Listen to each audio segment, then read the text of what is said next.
reason. I got it figured out. I don't have a sunburn tonight. That's good stuff. Hey, everybody, we've got a 7 p.m. goofy time slot here for Higher League Chill podcast. Got a cool one, special one tonight for you. Before we dive into that, I don't know if there's much to report as far as like labor market stuff. We're still lingering around that 4.1% unemployment rate. There does seem to be some things happening with like blue collar stuff, manufacturer wise, with hiring. But I've got it up here on my website. You can go to my website at www.higherleaguechill.com. And free core values coaching. I'm like passionate about core values right now and how to manage your employees with core values. So if you need 30 minutes to talk about core values and how to solve your employee side of your business, go ahead to higherleaguechill.com. Click on my calendar on there, book now. I won't say anything. I'll show you whatever you want. I'll talk to you about core values and how to manage and solve the employee side of your business. All right. So we're going to bring on Officer Day here, Sheriff Deputy Andrew Day, who happens to also be my nephew. Ange, what's going on? How's it going? Thanks for having me. Yeah, hanging on. We'll get the messiness out of the way right away. I think it's been, 7 years running, something like that, where you and your older brother challenged me and your other brother, Eric, best 2 out of 3 in golf best ball play. You guys won the first one by on the 18th hole with 1 putt, tied going in there, and a putt was sunk. And you probably shot the best golf I've ever seen you shoot in my life, somehow, some way, that particular day. Yeah, for not swinging a club since February when I was at Hilton Head, and it was the one day it was a high of 15 degrees, which was not fun. So yeah, not having to swing a club in a while, it worked out well for me and my teammate, who actually showed up to play that day as well. And he really enjoyed himself. You didn't haze him very much. You weren't calling him every name in the book like you typically do, and kicking him in the shin and hitting him in the head with a golf ball and all that stuff. So Christopher was certainly excited about that. Yeah, no, it's a shock that he still wants to be my teammate after all these years. I don't know why. He's a glutton for punishment, I suppose. I guess so, man. So you've got Valentina somewhere around there. It was her birthday recently, wasn't it? Yeah, Valentina, come here, honey. Valentina! Yeah, June 6th, D-Day. Turned 6 years old. 6, the big 6. Come on the other side, honey. Jupers. Come here. Oh, there's one. Say hello, Valentina. Valentina, how are you? Good. Good. How old are you now? 6. And you turned 6 when? June 6th.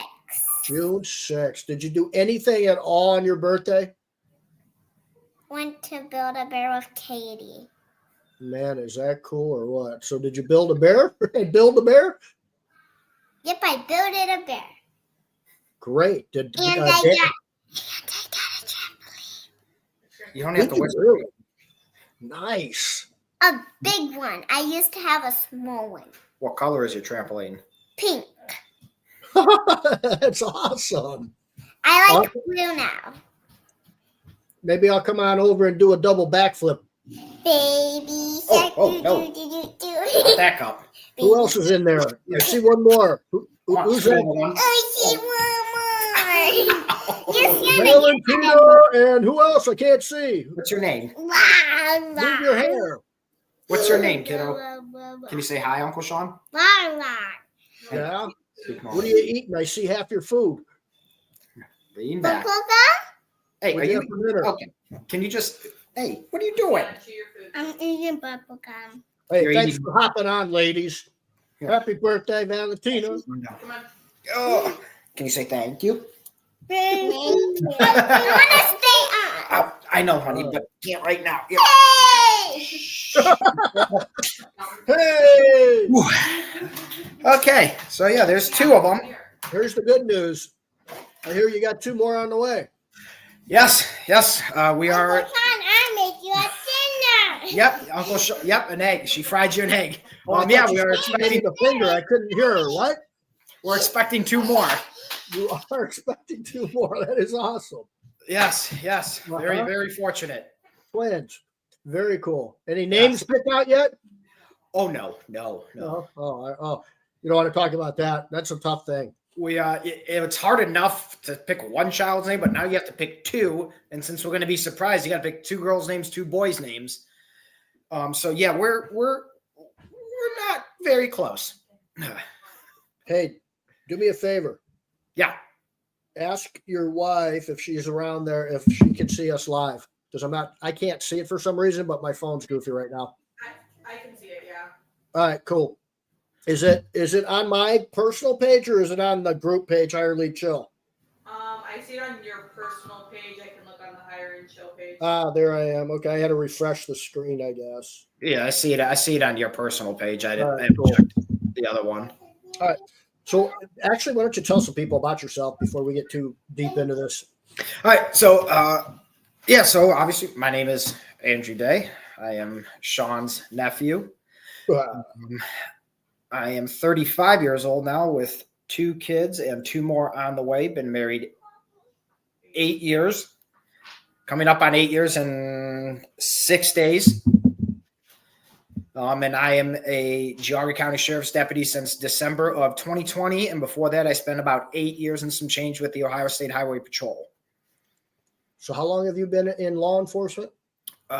Give or take 12 years now, 12, 13 years. Nice. So you'll be able to retire in about 4 years, huh? About 24 years, yeah. got 2 more mouths coming in that I got to feed, so sometime. Yep, you'll have to do some security and some other stuff just to pay the bills, man. Yeah. So what do you want to talk a about? raise wouldn't hurt either. You know? Hey, man, there's a lot of stuff going on around the world, not around the globe, and I think we'll solve all the world's problems tonight. I'm sure we will. So I wanna talk first about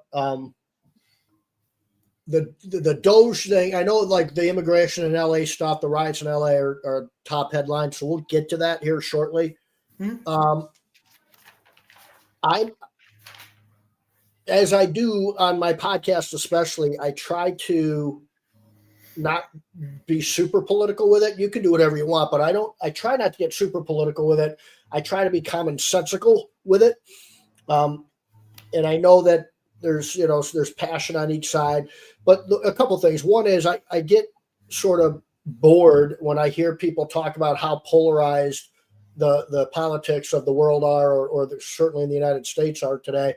But I will assure you that back in the day when a guy named John Adams and Tom Jefferson were battling it out for president, they were best of friends, although they didn't agree on a lot of things with the Constitution when they were putting that together as founding fathers. They didn't talk to each other after they both started running against each other politically for the president of the United States for something like 30 or 40 years after that. There were papers on both sides telling lies about personal, craziness. Then there was a fella, I believe his name was Aaron Burr, that actually, there was a duel. Somebody got shot, and that's how they solved that problem. So I don't know how polarized we are today compared to some of that stuff. We haven't had a duel yet. Yeah, not yet. We have tried to put people in jail. We've tried to put people in jail. We're impeaching people, trying to put people in jail, and judges are doing things, and then we're saying you can't do that, judge, and all those sort of things. So there's a lot of stuff going on. Let's talk a little bit though about go back to the Doge stuff. I thought that was like something really, really different. Apparently Elon and Trump are not exactly on good terms right now, or they probably are. They're probably fine, but they're probably being nutbags about it because they're pretty good at that stuff. What did you think about the concept of Doge and then the overstepping or not overstepping as some accused? I was a huge fan of Doge. Anything where you can cut government spending or limit government spending is a great thing. I am one that believes that everything outside of maybe the courts and the military, anything the government touches, it ruins. Case in point, everything that Congress has touched has gone downhill, which is why their approval rate is at like 20% and has been for a while. But limiting government spending is a great idea. The actual implementing of it has seemed to not panned out so well, and I don't think Elon especially was expecting the pushback or the red tape bureaucracy that has come along with it, because Congress controls the purse, and I'm a believer that they are one of the unchecked three branches of government. Otherwise we wouldn't be in a deficit where we are today. They appropriate the money, so that they just keep giving more and more of our money away, and we find ourselves in a I don't even know where we're at in the trillions. What are we at? 38 or 36 trillion, something like that. Yeah, 30, I think it's 38 now. Actually, yeah. That's not any president's fault. No, it's 34. It's 34 and a half trillion. The national debt. The annual budget's like 1.7 trillion. Yeah. So cutting spending is great. Right. Huge fan of it. So how did we quickly go from, oh my God, we're spending $100 million on, and I'm making this up, folks, so don't be no comments and all fact checking or any of that stuff, but it's craziness like sending something overseas for social reasons or for, testing worms to see which worm is going to run faster than the other or something, or just sending it to countries we've never heard of. How did it go from that to this is now something that's crazy and you're a Nazi, and how can you cut this? It's now we're going to throw grandma over the cliff, and Medicare and Social Security is going away, and all the fear tactics that came of that. How did that leap to that? I don't get that for the life of me. And then people follow that and hop on board with that. It's always the news and the politicians, and then the people hop on. When it first came out, I think both sides of the aisles and most people were like, yeah, that sounds ridiculous. Absolutely. We knew we were spending too much, but then it got conflated when the media and some of the politicians out there did that fear stuff again. Yeah, it was a war of words, I'll call it. And then the media can shape a narrative and run with it. We went from spending billions of dollars on the USAID, which I'm not even quite sure what they do. I've listened to a couple different podcasts that kind of seem like they are like I guess I personally would call it a money laundering operation for different entities within the government, some certain 3-letter agencies, according to some of the podcasts I listened to and just my perspective on it. But I don't understand how we can send millions or billions of dollars for, I don't even know what the one was. What was it? Like a Sesame Street in some Middle Eastern country, or, like lobster mating cycles. Rand Paul does this huge like Festivus list of spending. And if you actually listen to his rant, it's ridiculous how much money we spend on. Where I think everybody could agree on that. You would think everybody could agree on that type of stuff. So let's just, I don't know why we couldn't just all be buddies on that, including the media, and saying that's a great thing and focusing on that. And then let's see where. Now, what tends to happen is, you get the Republican side saying we think we can cut $80 billion out of fraud and waste on Medicare or Social Security. Can't remember what they said. I think it was Medicare. Yeah. And then the narrative turns into, they said fraud and abuse, and then the narrative turned into something different. Yeah. Nobody wants their money wasted. So when you're talking about fraud, abuse, waste, all that kind of stuff, everybody's on board with that. However, at some point, you need to narrow down specifics, and I'm not sure if it was put out by the Trump administration as well as it maybe should have been in terms of, okay, we're looking at, let's just say Social Security. You have people that are 120 plus years old still receiving benefits. We see 2 million people that are 110 years old. Well, that's Right. the probability of that is like none. So we're getting rid of that. Right. I don't know if they did a good like PR campaign in terms of those specifics. They just kind of did we're getting rid of this and it's going to save this. And then that just left room for the opposite side to then say, you're just getting rid of it. Now everybody's going to lose, or it's going to affect 13, 20 million people, instead of narrowing down the specifics. I think marketing it better in terms of the specifics should have been the ideal way to go. And I'm not sure if that was done or not, or done Right. not as effectively as should have been. Yeah. I always go back and talk about the 30, 40 years this country has been around. That is so much of an infant when it comes to the rest of the world's, cultures and countries that have been around for thousands and thousands of years. So this is still an experiment. Oh yeah. And I don't think a lot of us realize, and that for the most part, the government itself, which, the independent part of the government, the budget, I can't remember what the name of it is, something budget. CBO. They're saying Social Security and Medicare are pretty much wrapped up in 10 years if we continue on the path we're on. And so we go from that scenario to the herd of sheep following the media and following politicians.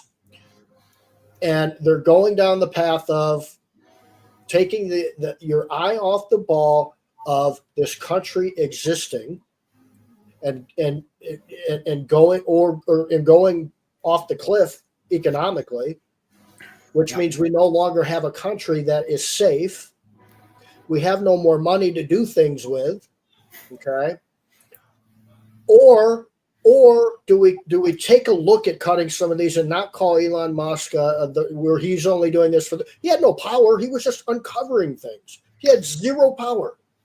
And yet you would think that he was, they kept thinking he was the king and he's the rich guy and he's it blows my mind when people take their eye off the ball like that. The media is so good at that. It's so good at that. And I don't know what to do in 10 years because I'm about 65 in about 10 years or so. Less than 10 years. I'm 57 years old right now. So I'm not real excited to hear that I'm going to have Social Security for about a year that I've been paying into for, 40 some years. Right. A lot of things that Elon and the Doge agency, what they did was really shine a spotlight on things. All they did, everybody in their home has that junk drawer where they just throw everything in, and then all of a sudden you open it up and it just explodes. Now it's time to clean it out, or you got that closet that you just keep throwing stuff in until you can't no more. And when you try and shove that one last thing, the door flies back and hits you in the face. I think that's where they were at with things, is they just kept finding things and stuff and basically saying, hey, this doesn't make sense. Why are we doing this? Where is all this money actually going? And they just problem is they just tried to wipe it out completely and say, we're just getting rid of this. Well, everything in DC is full of red tape and bureaucracy. You can't just say bye-bye to that without somebody coming back and filing a lawsuit. And then you get a TRO, a temporary restraining order against you and some district judge in some far out place. That's a whole separate issue. Right. For me. But I mean, and it's funny because I would hear Doge or whoever would be on television. They'd be like, here's 100 million here. There's 50 million. And then, and the reporter or the other politician would be like, well, that's nothing. That's not even going to come close to even making a dent in the budget. But it would be like 50, 60, 75 things mentioned. And it was always, but they'd only mention one or two. Well, that's only 100 million. That's not going to solve it. But if you multiply that by the 150 things that they were talking about, we could have at least put a little bit of debt. And just in principle, I don't want my hard-earned money going to those silly things. It's just in Right. principle. There's things we can debate, but there's things that I don't think 95% of the country would agree on. I don't care if it's $100 million or $100. I don't want my money to go to something that makes zero sense or is wasted or has no benefit back to the American people. What if we send over $100 million for Sesame Street in Iran or wherever it was? How is that a benefit to me? Right. Or to us? That doesn't benefit us in any way whatsoever. And to be honest, let's face it, are they really doing that over there? I doubt it. Yeah, that's the thing. The money goes places that are in people's pockets and bribes and everything else, and that's the other sort of sickening part of it that I just don't understand. The story, in my view, if I'm a journalist at ABC, CBS, NBC, any New York Times, Washington Post, Washington Times, if I'm a journalist there, I'm going, the story is, where's this money? And I'm going to bust every politician I can. That's the story. Yes. And I think the problem is that, and Musk said this in an interview. I think it was on Joe Rogan's podcast, actually. He said something to the effect of, if I told you everything, I would probably be shot by the time I got home. So I'm thinking the journalists probably know that. Oh, absolutely. They found it. It's just, are you willing to take that? What do you do with that? What do you do with that then? Is your own life worth that? That's kind of where it comes down to that. Or your kids' life when they threaten that. I mean, you're talking about really poking the bear. Yeah. What do you do with that? Then how do you solve the problem? I think it's the people, the voters can solve this if we would just keep our eye on the ball and stick to the things that we all can agree to cut. Forget about the other stuff. We can debate, we can debate money going to abortion and things like that. I get that hot button. Okay. There's certain debates you can have. That's a 50-50, 60-40 thing. That's a debatable thing, regardless if it's that close. Okay. And it's a passionate thing. But when it's like a 90% to 10% thing, or 95 to 5, no. Yeah. I'm all for helping people and helping people in foreign countries, but I want to see my people here in America, Americans, prosper first. Then I can take care of the world. We can't even take care of our own here to begin with. Yep. I mean, how many millions of homeless people do we have, or veterans that need care? We're not taking care of them, but we'll take care of Afghanistan people, Sudanese, whoever else may be out there. But you got to help. It's like the oxygen mask on a plane. You put yours on first, and then the person next to you. Right. What about? Let's kind of. We're talking money. What about tariffs here? So the tariffs were sort of the next thing, right? It's sort of with Doge was the big headline, then tariffs was next, and we'll get the LA riots here pretty soon. Yeah, huge fan of tariffs. What's that? I'm a huge fan of his tariffs. Yeah, I'm a huge fan of the 10% across the board that he did on Liberation Day of April 2nd. I think it's a great idea. So this was astounding. I wasn't. He had done tariff stuff the first round, and everything turned out okay. We had a good economy. Unemployment was at its lowest for everybody, and so on. And the Biden administration kept them up in terms of China. They didn't get rid of them, so clearly they worked. And all the other countries imposed tariffs on us. So if tariffs don't work, why do all the other countries impose them on us? I haven't heard a good answer to that. It just goes back to name calling the administration. And I'll tell you what surprised the hell out of me, that in the first 4 months of his administration, the trade deficit has been cut in half. If you can't even fathom that, 5, 6, 7 years ago, 20 years ago. Yeah. That's so what happens when a trade deficit gets cut in half? How does that benefit the country that it gets cut in half for? I firmly believe that the Trump administration's tariffs he imposed them on all nations, a 10% minimum on everybody. However, I think, and like I said, I believe that the main focal was China. Yes, everybody got it, but everybody got it because that meant that they were going to make deals with us to isolate and box out China. Yep. And we talked about it before with some of the things in terms of, I think it was like India, Japan, in terms of over there in the Asian Pacific area, where we can make some deals with them, shift some manufacturing, like the iPhones, I think was supposed to go to India. I think that's what it was. And really start to box out China in terms of manufacturing and things like that, because we found out during COVID, we can't rely on China for our medical supplies, especially when COVID was on. That was a fact. And I think Trump saw that and said, we need to drastically change it and change it now.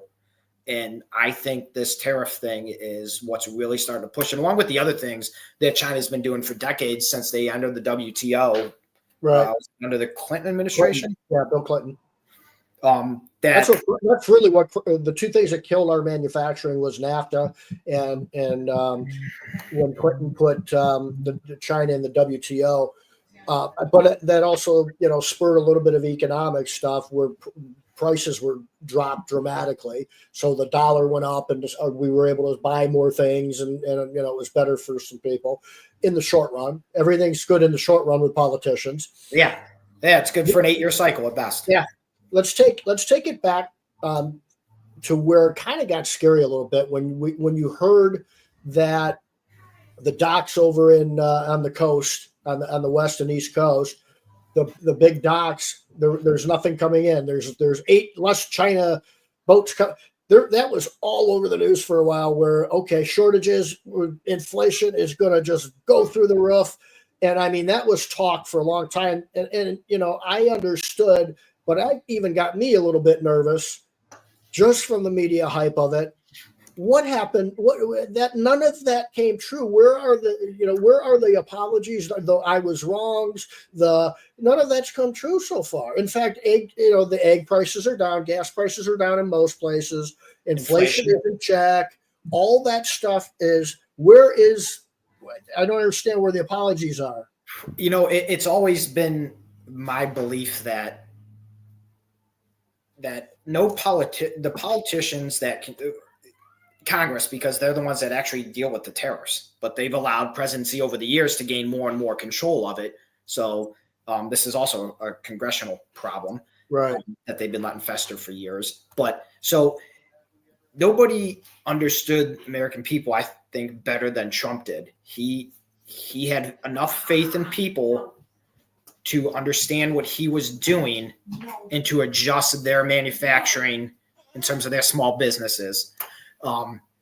And I think they were okay with taking a hit in the short term for gains in the long run, where a lot of people in DC were thinking the opposite. And they've never been able to pin Trump down on things like that. And you just got to have some faith in some people. And he's kind of a guy, whether you like him or you don't, in terms of a businessman and understanding people and making deals, I'm not quite sure if you could find a better person in the last, 30, 40 years, maybe. It's one of those things where, if it was, Jim Jones instead of Donald Trump, would people that oppose Donald Trump, if it wasn't Donald Trump, the president, but it was this guy named Jim Jones with the same policies, and maybe was more statesman when they spoke, and didn't call people names and all that stuff like he does, which nobody likes, most nobody, including me. I don't care for that stuff. I laugh at it and I understand the humor behind it, and I kind of know what he's doing. He's trying to get under the britches of some of his opponents and stuff. But that, it just, none of the stuff I just want to make it clear, the things that were scaring everybody to death with this economy, with the tariffs, with Doge, with all of that. I'll give you my favorite quote, and it's a Mark Twain quote. I've had many, many things in my life to worry about. none of which have come true. Okay. Most of which have not come true. I don't know why we put ourselves through this. I just don't. And I'll say this.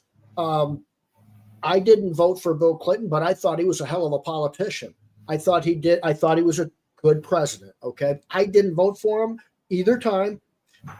There were things I didn't like about him, but he was a good politician. He worked with Gingrich. They did not like each other, but they worked with each other for the betterment of the country. That's the guy that phrased, coined the phrase something like that's the economy, stupid, right?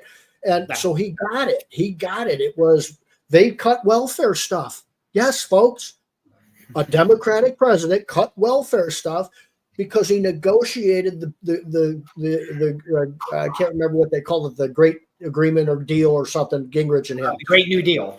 Great New Deal. Yeah, and they negotiated that out. If we could just get one side of the aisle to negotiate some things with this guy instead of trying to impeach him all the time, man, it could be a hell of a country. We could be in such good shape. Yeah, and the problem is that a small group on the Democrat side, a small group seems to be speaking for the majority.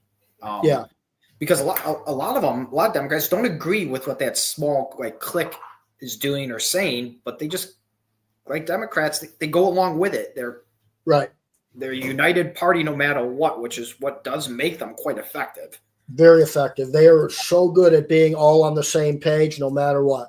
Yeah, and Republicans are not. As much as I may like Rand Paul now, I don't agree with him. You got Thomas Massey. It seems to be individuals from Kentucky that just don't agree with a whole lot of things. But my only issue with them is that they don't come up with real solutions. I think it's called realpolitik. Like, you have to live in the real world and what can get passed with a very thin majority, and those two guys don't have that. I do agree that they need a lot of cuts. I agree with what Rand Paul and Thomas Massey say, but the implementation of it and getting it to the president's desk, they don't have that. So they have to come up with something different. It's a hard thing, man. If you're a Republican, if you're on the right, you're telling yourself, and I'm one of these guys. It's like, okay, you got the presidency, you got the courts, Supreme Court, basically. It's about 5-4. It's close now. But what am I missing? And you got the House and Senate, right? So you got Congress. You got all three. So why? So then you go, why can't this bill pass? I don't understand, right? They can just never get on the same page. There's always that one or maybe five that always kind of just are we'll call them flaky, but you got like Collins and what's her name from Alaska, right? Which they would never be, especially Collins. She would never be voted in if she was any further to the right than she is, which she's pretty much a Democrat. Right. And Murkowski, they got a weird voting system in Alaska. I don't understand how it works, but she's never going to be out of there unless she decides to retire. So you gotta play your margins and say, okay, and McConnell, I don't know what he's been doing lately. I don't know if he just McConnell is like Biden, man. He should not be in front. He should no longer be in public service. Chuck Grassley's got his wits, but McConnell doesn't.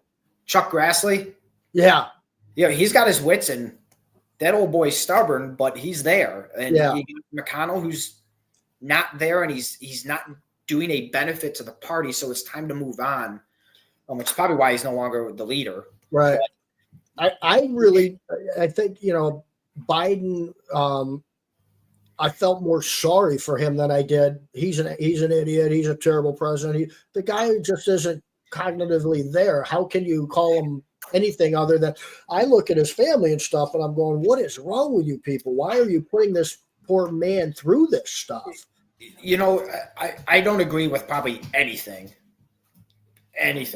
with the Biden administration and everything that happened in the past 4 years. But when you have, Jake Tapper, and I think it's Alex Thompson's new book that came out, and his press secretary, Karine Jean-Pierre, that's switching parties or whatever she's doing. She's out of she left the party. You're starting to have some big names pop out about something. It's like, where were you people 3 years ago, 2 years ago, a year ago? Where were you when our country's going in the tubes of certain things and you're not speaking up? They would have done the Democrat Party so much favors Right. 2-3 years ago, had they spoken up, that there's a high probability, I believe, that had they done that in like 2022, that maybe Trump wouldn't have been elected. Right. If they got somebody in. But who knows? But still, Yeah. they would have done themselves a bigger favor had they spoken up. But instead, they continue on with straight up lying to us and saying what we're seeing isn't true. Yeah. And now here we are, 6 months into a new term or new presidency, and all of a sudden, everything that the Republicans and the right have been saying for 4 years is true. Well, and that and a lot of the COVID stuff wasn't true. A lot of it wasn't true, and a lot of it was unnecessary, and a lot of it did a lot of damage. You know, there's all kinds of damage it did to kids. There's all kinds of damage it did to, you know, can you imagine being a kid going for your 4th state championship in high school, and there's no longer that competition because of COVID? You know, and then there's, you know, AA people couldn't have meetings. Suicide rate went through the roof with AA members because they couldn't meet. Yeah, conversations, just basic normal stuff. It's you know, so and a lot of that just wasn't true, and people were lambasted. And it just tell us the truth and let us make up our own minds. That's all I'm saying. Because when there is that height of fear, unless it is a war and there are bombs going off, okay? When there's that type of fear, man, I'm just like, whoa. Somebody's taking money somewhere, and it ain't me. I'm not getting any of that. Somewhere, some powerful people are making money. Follow the money. And Bobby Kennedy Jr. is probably a great example of, as our HHS secretary, basically saying, we're just giving you, the American people, the information, and you make your own decisions. We're just putting it out there for you. Yep. And we see where we are. I mean, there's a whole lot of things that should have been done differently, and probably knew it at the time, but because of the fear and everything, made people irrational about things. Right. Yep. Yeah. It's crazy. All right. So, let's talk some immigration. So we kind of covered some tariff stuff. You know, in just one thing about the tariff thing, if basically the trade deficit was so unbalanced, I don't remember what it was. But just with China alone, our deficit is ridiculous. It's at like $582 billion. It's crazy. So when you cut your trade deficit, it's like having 5 friends, and you keep giving. You're trying to sell apples to your 4 friends, and they keep saying, "Okay, we're going to charge a tariff for that." But Fred's got apples too. We're not charging him a tariff. Okay, well, wait a minute here. What about me, guys? Okay. Right. Well, I guess I'm going to have to fire the guys picking the apples then, right? I can't sell that many anymore, so I got to fire some people. But if we all say it's equal, and my apples taste better, and I can produce more because I'm more productive, right? I'm more efficient, and I can hire better people, and I can train those people better, and I can pay those people more. Okay, I can sell more apples. Yes. So that makes country Shawn more wealthy. Interest rates come down now because I don't have to borrow so much money because I'm bringing in more cash, right? If the Fed brings them down, sure. The tariffs have cut the trade deficit for the United States of America in half in a 4-month span or less. Actually, I got it written down because I think I actually sent it to you the one day. It went from March, it was like 138 billion, and April is 61. That's impossible to think about. I mean, a year ago. That try and bring manufacturing back, job growth, bring some interest rates down, wages up. I think last week about Jerome Powell and the Fed and the nonsense of not lowering even half a point by now. But he did it back around election, and which nobody knows why, because the numbers are better now than they were then. Weird. But I think I said they just don't like Trump. It has to be, because there's no logical reason as to why you wouldn't lower it by half a point, if not, 3/4 of a point by now. Right. And wages are going up. Wages went up under Trump the first term. They're going up again in the first 4 months of his second term. So that's hard to argue. Let's get into immigration a little bit. We got the tariffs. We got the a little bit of the economy. So there's a lot of stuff on immigration. Yeah. I understand this. Okay. So I'm a pretty conservative guy. Financially, I'm very conservative. Socially, I'm a little bit. I try not to be hypocritical in if you're one that believes the smaller the government, the better. Whether you want to call that a conservative, a libertarian, or whatever you want to call it. Then I don't think the government has a right to say that gay people can't be married. If government should be small, what is government doing in somebody's church or front door or back door? That's none of their damn business. Okay, that's my position. I know where I stand on abortion. I've waffled on it over the years when I was younger compared to today. I understand the debate of rape and incest. I get that. That is a debate to be had. That really, truly is. I understand that debate. Okay. I understand the immigration thing where we are just trying to take care of all of God's kids. Okay. I get that as well. The poor people of the world, somebody should probably try to take care of them. Okay. I understand that as well. The rub is here. Okay, we love and the socialists love utopia, and communism loves utopia, which is never going to happen. But here's the rub with the immigration thing with me. You've got to decide if 10 American lives being killed by immigrants. Good night. Good night, Dada. Good night. Good night. Good night, honey. I know. Go ahead. Go. That's the rub. That's the rub. Do you and let's put it through the box of illegal immigrants, criminal illegal immigrants. Okay. Now here's the debate you can have too.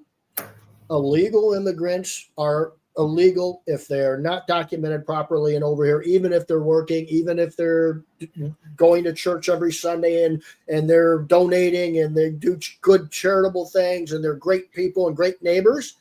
There's a debate to be had there. Those people are maybe productive people. Okay. I get the debate, I guess. I don't understand the problem with going after violent criminals. The M13s. I don't understand why the congressman went over to wherever the hell he went and had tea with him or whatever the hell it was. I don't understand that for the life of me.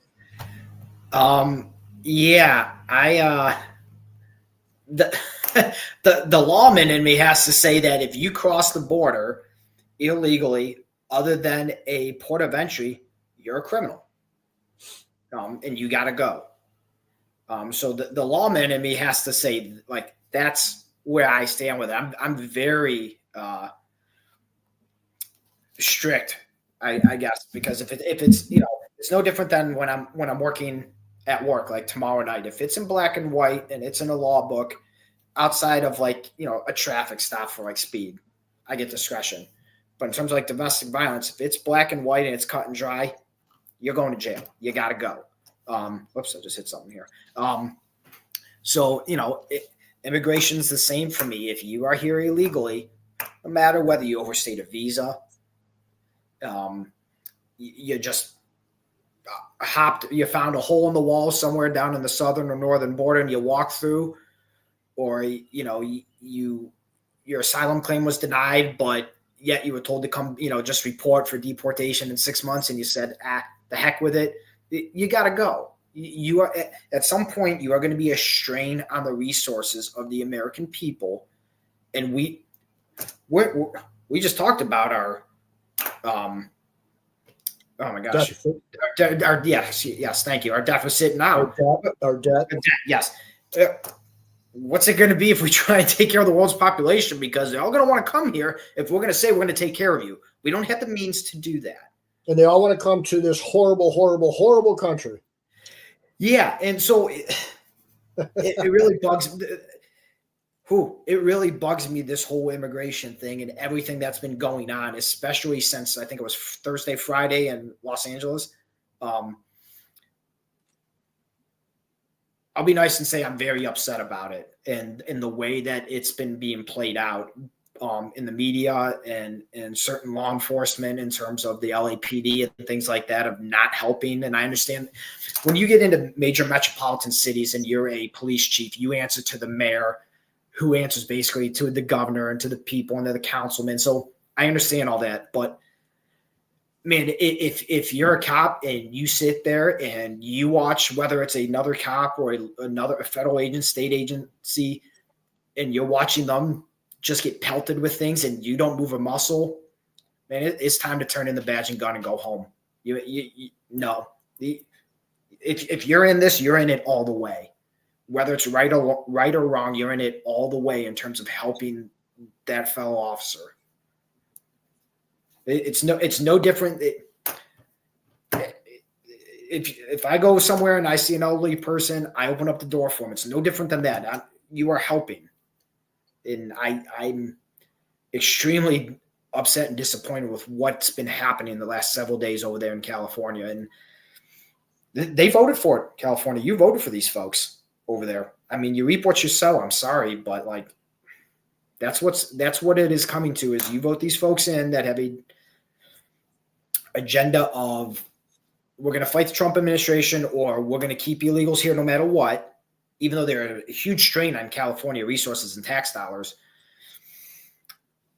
And then when your own city's burning, you don't lift a finger. Which is just going to be rebuilt with tax dollars. So, why burn down your own neighborhood? It never made sense to me. It still doesn't make sense to me. And, Tom Homan, huge fan. Borders are Tom Homan. I'm a very big fan of his. He is very straightforward. He doesn't waver. He doesn't flinch. And he says, we are here for the worst of the worst. However, if those worst for the worst are with people who are also here illegally that may just overstayed a visa, well, they're a criminal for us. They're going to go too. The best option, like the Trump administration, Tom Homan, Secretary of, Hagshot? No, Kristi Noem. Homeland Security. Thank you. Yes. Have been saying, let our officers, our agents come to the jails, to the prisons, where it is a secure environment to take that person into custody. Otherwise, we have to go out into the community. Mm-hmm. And then that's when we will take the ones that aren't the worst of the worst. Right. You want just the worst of the worst? Let us do it in the jail or the prison, where it's much easier and much better for the community. Otherwise, we're taking everybody. And That's what's happened. And I wrote it down. It was back a couple weeks back. You had Operation Patriot, which was over in Boston, pretty much. You had about 1,500 illegals arrested, 790 of them with criminal convictions or charges, and 277 with final orders of removal. And, like anything else, I go online and I'm right at the ice.gov website and I look at all these folks that they arrested and what they've been charged with. And some of these are, like I said, I've been in law enforcement for 13 years and some of these are just awful to hear. You name it, it's in there. Yeah. But yet you folks in like Boston's mayor, I think it's Wu is her name, wants to keep them there. Yeah. Karen Bass in LA wants to keep these folks here. Why? Because they prey upon your own people as well. And the other undocumented or illegal aliens that are here that are literally just trying to find a better life. They prey on them as well because they're a target. Right. These criminals don't care. Nobody is safe from these criminals. I don't know why. There's a lot of stuff in here. So I don't know why you would be for a child molesting murderer, a wife beating rapist, that was a United States citizen in your neighborhood, and you have no problem with them going to get due process and then go to jail. Why do you have a problem with an illegal immigrant going through that same thing? Basically, there's some sort of due process there. They're not just dragged and thrown away. I mean, there's a reason that ICE goes after them. So there's sort of that thing I don't get. The other thing I don't get, though, or is at least again debatable in my view, is if your family was from the southern border there, just if you were on the other side of the Gulf of America, okay, in Mexico, and you're starving and you're trying to get away from the cartels and they're coming after your kids to sell drugs and prostitute them out. There's a reason these people come to our country, because they're living in hell. Yeah. In some cases. It's kind of that same thing where, are you a thief if your kids are starving and and the unemployment's at 75% and it's the Great Depression and you go steal some bread?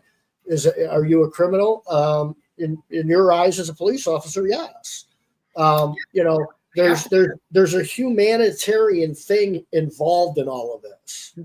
Okay, I get that, but the common sense says that a gang member that has a history and has had court say that you did horrible things, I think that's where the debate ends for most common sense people. But why is that not translating in the real world? Yeah, I don't know, because the big example is that guy from Maryland that was sent back to El Salvador. Yeah. Was a member of the Agua TDA gang. It was 2019. He was given the order of removal, but it said that he just couldn't be moved back to El Salvador due to threats from the other gang members. Well, when the Trump administration came in and Secretary of State Marco Rubio deemed them as foreign terrorist organizations, that vacated that the order stating he couldn't go to El Salvador. We don't care. He is deemed a member of a foreign terrorist organization. He's got to go. I don't care where he goes. He just doesn't go here. And everybody that's deemed the same must go. And, in the first 50 days of the Trump administration, 39 individuals were arrested that were found to be a known terrorist or a suspected terrorist. 39 in this country that came in through some border illegally, because otherwise they wouldn't be here if they came in the right way, because they would have been flagged and they would have been sent home. The numbers of each, whether they're gang members, foreign terrorist organizations or whatnot, are astounding. And just lately we found that, was it now up to 3 Chinese nationals that tried to smuggle in a biological agent for agricultural. Interesting. Why are they coming here? Why are they looking to do harm here?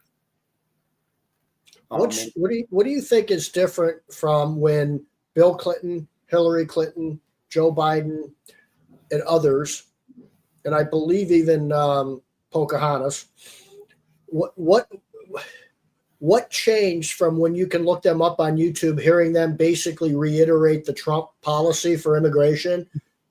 What changed in the last 4 years in their mind, do you think, that now they are absolutely against it? It was a common sense kind of thing when they were talking about it. I think that was even back in like 2006, when then Barack Obama was a senator out of Illinois. Before he went, he was talking the same thing. Yeah, same exact thing. It was very common sense, and then all of a sudden it went wayward, and I honestly have no idea how, why. I suppose money. I mean, maybe I don't know. The only thing I can think of is political donations. I think it's for votes. That's what I think it is. And there, I suppose I forget the theory that, you bring in a bunch of illegals, you suspect they're going to vote Democrat, which means they get more congressional seats, which means they're going to win the presidency, and it's forever going to be a Democrat party reign. Whatever that theory is, I suppose that could be true. But you also find that folks that have come here, and I see it all over X or Twitter, whatever you call it. I still call it Twitter. You find folks that came here the right way that are not happy with these illegals and these people down stuff. The majority of them, and more than the majority, yeah. And you used to come here and you assimilated. Now you don't do that. Right. Whether you came from Ireland, Italy, UK, whatever it is, it doesn't matter. You assimilated, right? But you don't do that anymore, and it's unfortunate. And if you bring in, I forget what I was watching something last week, and I really wish I could remember what it was, but they basically just said if you allow a third world population to come in to your country, you become the third world population. Right. Some movie I think I was watching, and it stuck with me, and I should have written it down or whatever, but I didn't. But yeah, it's unfortunate we've gotten to where we are today, and and Trump's got now 3.5 years, but he's not running again. He can't run again. He has no things to lose. He's got nothing to lose, and if he wants to send in the National Guard to California, the Marine Corps, the military, I don't care what military he sends in.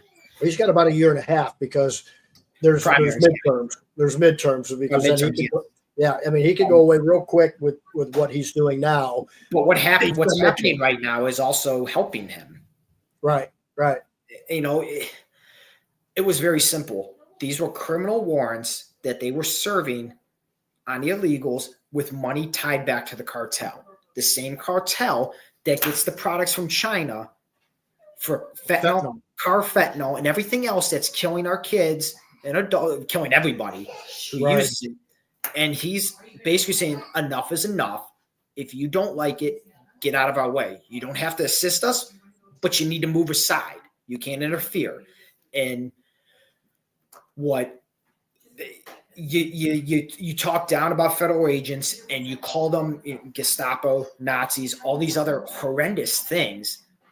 People are going to start fighting back. They're going to riot. None of this was a protest. Not one thing was a protest, a peaceful, legal protest. It went violent. It went violent quickly. And, and it's starting to be organized, and there's starting to be money because they're starting to pay agitators. Bricks and gas masks. Who's funding that? Somebody's funding that. Right. Somebody's providing the means to obtain that. They've already proven that they're paid in so many circumstances that there's organizations that pay agitators to go out and you've seen the news people go to them and they don't even know what they're there for. They don't even say anything. They're like, I don't know. And it was weird because I forget who put it on Twitter or at X.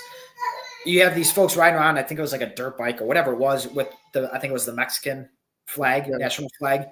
Okay, if you like it so much, go back. Right.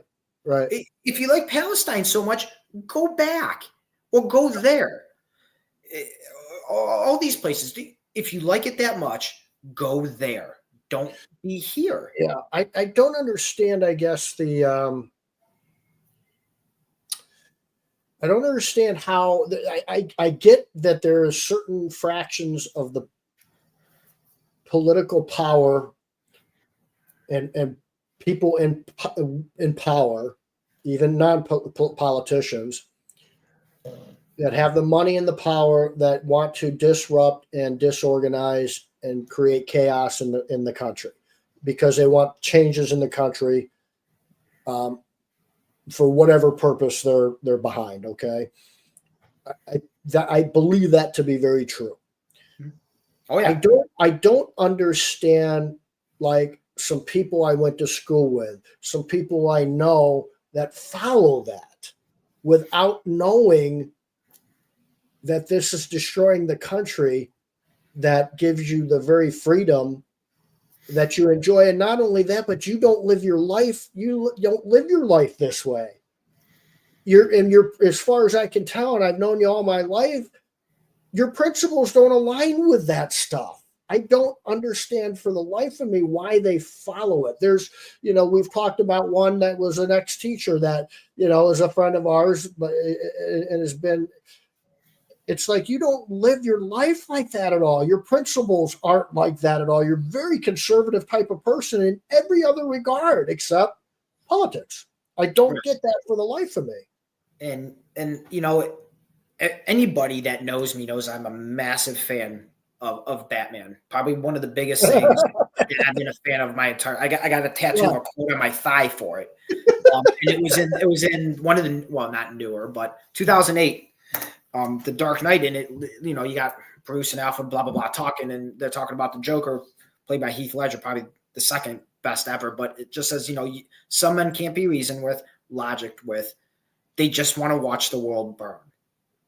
And crazy. Perhaps that may be some of these folks that are funding this. I don't know. But, you want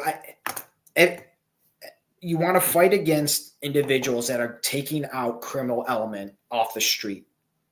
Very heinous individuals who have done some awful things, or alleged to have done some awful things. When I leave here at about 3:45 every day to go to work at 5 p.m., I'm very well aware that I may not come home at 5 a.m. And I'm okay with that. One day when my kids are older, they'll understand. I'm perfectly okay with that. A lot of people's nightmares at night could be my reality that night. Right. And when I go to sleep, my nightmare is the reality I just lived. And I'm perfectly okay with that. But I don't understand how they want to protect, some people want to protect these awful people and resist me trying to get rid of that evil out of here, out of your neighborhoods. Yeah. I'm willing to die for complete strangers, but you're willing to protect these criminals. I don't get it. You should be helping me. I'm trying to help you, whether you think it or not, but that's what I'm doing. Just complete strangers every day. I try and help people. I don't know. I don't know their names until I get there half the time. I don't know their political belief or religious belief. None of it matters to me. I don't care about any of that. I care about getting bad people off the street. That's all. That's it. That's the only thing that matters to me, is putting criminals behind bars and putting them away so they don't have to hit or beat the wife, beat the child, or anything like that. Drive drunk and kill somebody. As many of those as I've seen, as many dead bodies as I swept up across the street. None of it matters. All I care about is getting those people the hell out of here. Right. By any legal means, by the way, but getting them away. That's it. It's the only thing that matters. That is the winning measurement, is getting those bad people out of here. And I think it goes, a lot of the upstream battle that law enforcement has, whether it's federal or local or state, is those isolated incidents of bad cops, two, of the false narrative that the media portrays on to rile up race riots. Yeah. That we find later, some of that stuff wasn't true. They want to tell a story, not the story. Right. But it goes back to that idea of utopia. Perfect. It's got to be perfect. And if one thing ruins that utopia, then the whole goddamn world has to come down. And I don't understand that for the life of me. I get unfair as sucks. I get that. Go find me an organization that has more than 10 people in it that eventually isn't going to have at least one individual do something bad. Okay. Right. Until Jesus comes to run for president, go find me the perfect man or woman that's going to run for president that has no problems and speaks perfectly and everything else. I don't understand that utopia that they think there is some utopia that eventually things will be perfect. I don't understand that immaturity. And that immaturity really does a lot of damage to people in the country, in the world. Yeah, and I think, I don't know if we said it on one of the podcasts before, or maybe just in our personal conversations, but our justice system may not be perfect, and it definitely isn't by any means, but it's better than anything else that's out there in the other 187 countries around the world. Right. And there's a bill coming up in Ohio about getting rid of qualified immunity for officers. And I think that's going to be dangerous. What is it? Getting rid of qualified immunity for officers. What's that mean? Basically, if and a lot of it has to do with use of force, and where shootings pretty much qualify as use of force. It does. But basically, there's prongs that I have to meet in order to get qualified immunity where, I can be protected. And they want to get rid of that, which opens me up to a whole lot of lawsuits and liability, professionally and personally. Wow. And if that measurement were to pass, I promise there's not going to be cops in Ohio. You're going to see recruitment just tank. Retirements are going to skyrocket. Recruitment's going to tank, and you're not going to have forces. Places like in Jog County, like Middlefield Village, Burton Village, smaller departments, they're not going to be there anymore because who's going to want to take that risk? Right. And I am one very small part of the judicial system. If you really, yes, I arrest bad people. I arrest people for alleged crimes. But it's the judges that let them out on bond. Right. It's the judges that do, the no cash bail type stuff. Where is their immunity in terms of this? You have 7-time drunks that still have their license that get a slap on the wrist and maybe $1,000 fine or whatever it may be, and they're allowed to go out and do it again the next night. Where are the judges being held accountable? Right, I am, but the judges and the legislators are not. And I think that part of it needs to change because the public just sees me in a uniform and says, I'm the bad guy. Okay, well, I understand that because I arrested you. You don't like me. I get that. But I'm not the only cog in the wheel here. I'm just one. And at some point, we got to start looking at what judges are doing in their rulings and the bond conditions and what the legislators are putting in law, which is what the judges actually have to follow, which is, earlier, I think when we started, I said the legislative branch, Congress, whether it's state or federal, is the most unchecked branch of government I've ever seen. I think 95 to 99% of the problems we have are due to them. Because nobody can check them. Who checks them? Nobody. They make the rules. They make the laws.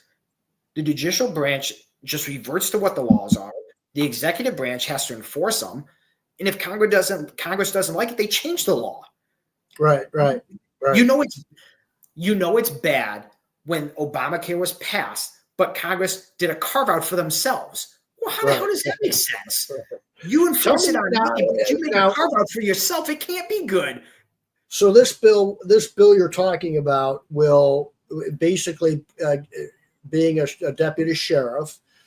The bill you're talking about in Ohio is going to put you at risk and also high liability. Yeah, it's going to take away my entire life. Where did this bill get its legs? I mean, where did it come up, and why is it coming to supposedly Republicans are more pro-cop than Democrats, supposedly, right? Is Ohio not got a Republican pretty big stronghold both in Congress and governor? Thank goodness. But and how do I want to put it? It'll kind of be. I'm currently believe it or not, writing a book. I don't know if I have the intelligence for that, but I'm currently writing a book, and I'm toying around with the title, but it's kind of talking about some of the downfalls to modern day law enforcement and what kind of started that. And I firmly believe that it started with President Obama and some things he was doing in terms of demilitarizing the police and oversight of the federal government in terms of consent decrees and kind of just running rampant with stuff like that and really tying our hands. And then it works its way up to the George Floyd incident in 2020 and all the riots from that and the BLM movement and all that just nonsense that came of it. And it really all comes from that in terms of, yes, law enforcement should be held accountable for their actions. No argument. But you also need to protect us because we make split-second decisions. Right. And some of them are life or death. And it's easy to look at it Monday morning quarterbacking from a video, but you didn't live that. You weren't there. And, this qualified immunity, once you... It's a scary term, man. Qualified is so gray area. And you have problems you have to meet. And it first kind of, there's like 4 or 5. I don't even know what it is now. There's a few that has to be met. And something as simple as, the case is now adjudicated, but something as, I had an incident a couple months back where we were looking for an individual and he wasn't at the bar that we were originally called to. So I went down there and I go, he's got to be down at this other bar because it's right there. So I'm sitting across the street. I see the car that I'm supposed to be looking for that was given to me. I'm like, all right, he's there. No big deal. Me and one of the other deputies are just going to go side to side, talk to one another, and we see him stumble to his car. And I'm like, if he goes to get in that car, we're going to stop him because he's obviously been drinking. He's stumbling to his car. We can't let him get on the road. Well, he sees me in my, nice big Chevy Tahoe that says deputy or says sheriff on the side, and he just beelines across the street towards me. And, just really is being aggressive. And at some point, I basically just said, okay, you're under arrest. Well, now he didn't want to be under arrest and we get in a little bit of a tussle. And it's like, well, okay, but, I have to react to what they do. Right. I'm behind already. And, there's certain things I would like to do to just end this quickly, but I can't because now that's excessive force. Right. And then qualified immunity goes out the window. Everything is a reaction for us in law enforcement. Well, here's a disadvantage. Here's something I've thought about with, there's a couple things that I've thought about with, number one, men and women that wear the uniform are exactly that. They're just human beings that happen to live in our neighborhood. They're our neighbors. They're our friends. They're our family. Their kids go to everybody else's school. But yet we put you on some sort of isolation bubble when certain things happen. So, for example, if you're a human being and you have 2 people in a car that just robbed a bank, one of them gets out of the car and shoots, and there's 5 policemen there. 5 policemen are going to shoot. Okay. Mm-hmm. Maybe 10 times each or 5 times each, 6 times each. Okay. The news is going to say that is excessive. The problem is the cop doesn't know who. Do you hear a gunshot? And I'm 20 yards from that cop. I'm 40 yards from that cop. I don't know if that shot is coming from a cop or from the other dude in the car. So yes. That's the situation. That's one thing that I've thought about. The other thing I think about is, if your partner was just blown in the head and you saw his brains get blown off, you might have a little bit going on a year later when you're back on the force, and there's some things that might get you a little bit more, cautious than you were in the past. I would say to anybody that bitches about something like that to go go see how that looks and feels and how you sleep at night and how you're supposed to be a human being that is a neighbor, that is a friend, that is a family, and their kids go to the same schools that your kids go to. I don't know why they don't, I get the bad cop thing, which is probably less than 1% of all the policemen in the country. Okay. I get when they do things illegally wrong, plant drugs, whatever it is. Yeah. I mean, those dudes, they should probably be done forever. I mean, whatever. Absolutely. But I don't understand why you guys aren't human beings. We are probably one of the only professions where one bad apple spoils the entire bunch. There are bad cops. There's no doubt about it, no argument, but they are a very small fraction of the law enforcement community. And they're rooted out kind of quick. They're rooted out pretty quick because, they just keep escalating because they think they can get away with it. And it comes to light. But you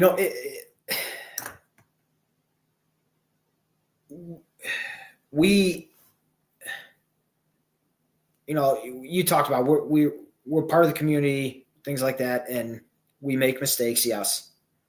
And we are held accountable. We have inter-department investigations where we can be written up, we can be suspended. We have things like that. So if I were to leave tomorrow night to go to work and I'm in a parking lot and I hit like one of the concrete light poles and I damage my patrol car, I'm getting written up. It stays on my personnel record for a while. It can be taken off later on, but it stays on there, and it prevents me from possibly getting a promotion, going into a specialized unit because I got a black mark on me for the time being. So, which could eventually, if I don't get a promotion, I don't get a raise, which hurts me financially. So there are repercussions that law enforcement has internally. It's not like we're not held to account, but again, I go back to we are one cog in the wheel of the justice system, but we're the ones that are out in public. You don't see the judges out there wearing a uniform, a prosecutor wearing a uniform. It's us. It's me. It's us out there that people see. Confrontations physically happen with you, not with the judge, not with the attorneys. Yeah, not with the legislators. Yeah. It's us. We are the face of that justice system. Right. Where do you so like there's now with back to the immigration thing, there's almost like 0% immigration legal crossings, I guess. It's weird. Didn't take new laws, just enforcement of the old ones. It's the weirdest thing. All you gotta do is enforce what's on the books. What's interesting too? None of the riots in LA right now would be going on had the past administration just adhered to the law. Yeah. Literally, this would not be happening in LA right now. Yeah, you can't pick and choose what you want to enforce. What applies to person A must apply to person B and down the line. That's how it works. You don't treat people differently because of a status or anything like that. Applies to A, applies to B, and C all the way to Z. And if you choose to let mass amnesty or temporary protected status or whatever the hell else you want to call it, well, you're inviting more people in. And we are where we are today because of it. It should have never happened. And it's easy because we had, what was it? He had the temporary protected status. I mean, an individual, I stopped a car and he had temporary protected status, so we couldn't do anything with him. But when Biden did that mass and flying in planes by the tens of thousands of people into here and gave them protected status, everyone, Republicans obviously complained, but Democrats were okay with it. Well, now Trump's coming and saying, well, my administration doesn't want that. We want to change that and get them the hell out of here. Well, now everybody's up in arms about it. Well, right. Okay. Well, that's a different administration, different policies, different way of thinking. But, it's just not you can't just have a free for all. Right. And the other, sort of the debate to be had too. And I think it's a good debate to have, whatever side of the aisle you're on, is our country, if we are going to grow, and if he's going to bring manufacturing back, okay, you got to have more people. We don't have enough people to do all the manufacturing jobs that Trump wants to bring back. We just don't. Okay, we're at 4% unemployment. There's a certain amount of people. The lowest unemployment rate was like 3.1, 3.2. And that was the lowest since man walking on the moon. Okay. So that's pretty much full employment. Others just don't want to work or can't work. I mean, that's, when you get down to 97% of the population working, that's telling me the others probably, and people are still hiring and we can't find people. You got to have some sort of immigration policy. This is where I'm headed with this. The bullshit of the media, the bullshit of the left, and the bullshit of the right is the answer is in somehow coming up with a better immigration policy to allow good, hardworking immigrants to come into the country quicker, not in 10 years, not needing $20,000 to do it. I mean, there's something to be said about that. I don't know what else you can do. Now, that means you can't be an M13 terrorist, and you can't have, you can't be raping children and all the horror stories you hear. No, we can't have you coming into work. But there's to your point earlier, Tom Holman, if you happen to be here illegally and we find you when we're hunting down violent criminals that are illegal here, and you happen to be a good one, but you're here illegally, you got to go. Somehow or another, and I get that, but somehow or another, I think there's a path to citizenship with very good people that could be very beneficial to this country. Yes, and while you were sitting there talking, I was kind of thinking. I'm trying to think in my head, how many DACA recipients there are, kind of what age are they at right now, and is there something that could be worked out to where, okay, these, however old they are, I don't even know how old they are now, but maybe we find these manufacturing jobs or whatever, employment, doesn't matter. I don't even care, just employment, and we get them some Social Security numbers so they do the taxes, and we maybe tax them a little bit more to pay, because was it like maybe not $10,000. It's several thousands of dollars if you want to come over and become a U.S. citizen. Well, okay, let's just take the DACA people then. They're working. Let's tax them a little bit for that specific portion to become a U.S. citizen. Once they pay that off, almost like a loan. Once you pay that off, you're good to go. I'm just thinking that off the top of my head as you were sitting there talking. Yeah. Can't that be an option, a reasonable option? Tax them. Tax them specifically for that purpose. They've already been here long enough, so clearly they want to be here.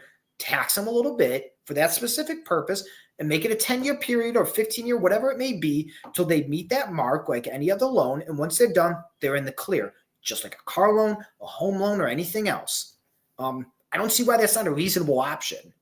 If they're already here and they're willing to work and contribute, if they're willing to do that and assimilate, let's do that. That's a reasonable option. The question then could become, if you are here in that situation, so are you really a United States citizen at that point? That's afterwards, yes. Say again? After you meet that threshold because you have to go through to become a citizen and you have to pay X amount of dollars. Once you've done that, then yes, welcome. Have fun at it. God bless you. Okay. So then you're being taxed. So then do you get the same due process as I do as an American citizen? All right. So under the Constitution of the United States. All right, so this is kind of, I did research on this, and it's kind of if you Google it and you look at that, there's just anything when it comes to legality, you're never going to have one answer. So the way I looked at it is there's varying degrees of due process based on possibly your status. Full-fledged citizen, you get all the protections that you can have. If you're here illegally, you get some due process, but not everything. So, and that's kind of where we're at with some of the immigration stuff is they get some due process, but not full-fledged like you and I. Right. If you are here as a DACA recipient and then you pay that extra tax I'm talking about and you become a U.S. citizen, then you get full protection as you and I, because now you're a U.S. citizen. Right. So and I think even the Supreme Court has said, it's almost like they say, you get some for illegals, you do get some constitutional protections, but not everything. Yeah. You're like 95% there. So Is like that even the what it is? Supreme Court is kind of flake on it. So if it confuses, or if the Supreme Court can't come to a unanimous decision about it, well, how the hell am I as a lawmaker, or as the president or whatever? Because eventually it's going to be taken to court, and you guys are flaky on it over in the judicial branch. How am I supposed to, as the head of the executive branch, enforce that? Right. And around we go. Just like what was that, the Happy Gilmore, up and down and around and around. That's what this is. That's what immigration is. It's up and down and around and around. That's it. I do know you can't just let anybody cross the border like they did in the last administration. You just can't do that. Now Obama was different. He didn't allow he exported a lot of people. He deported a lot of people. Yeah, he really did. So it's not a necessarily, for me at least, it's not a Democrat Republican thing. Bill Clinton was pretty tough on immigration. So to me, it's not a left and right thing or a Republican Democrat thing. It's a Biden administration thing and a Kamala Harris thing. And in the new tribe of super liberal leftists that are just not good for the country. I mean, that's just the bottom line of it. I think one of the biggest things that I get a little bit nervous about is and I go back to it all the time, is this experiment that we call the United States of America.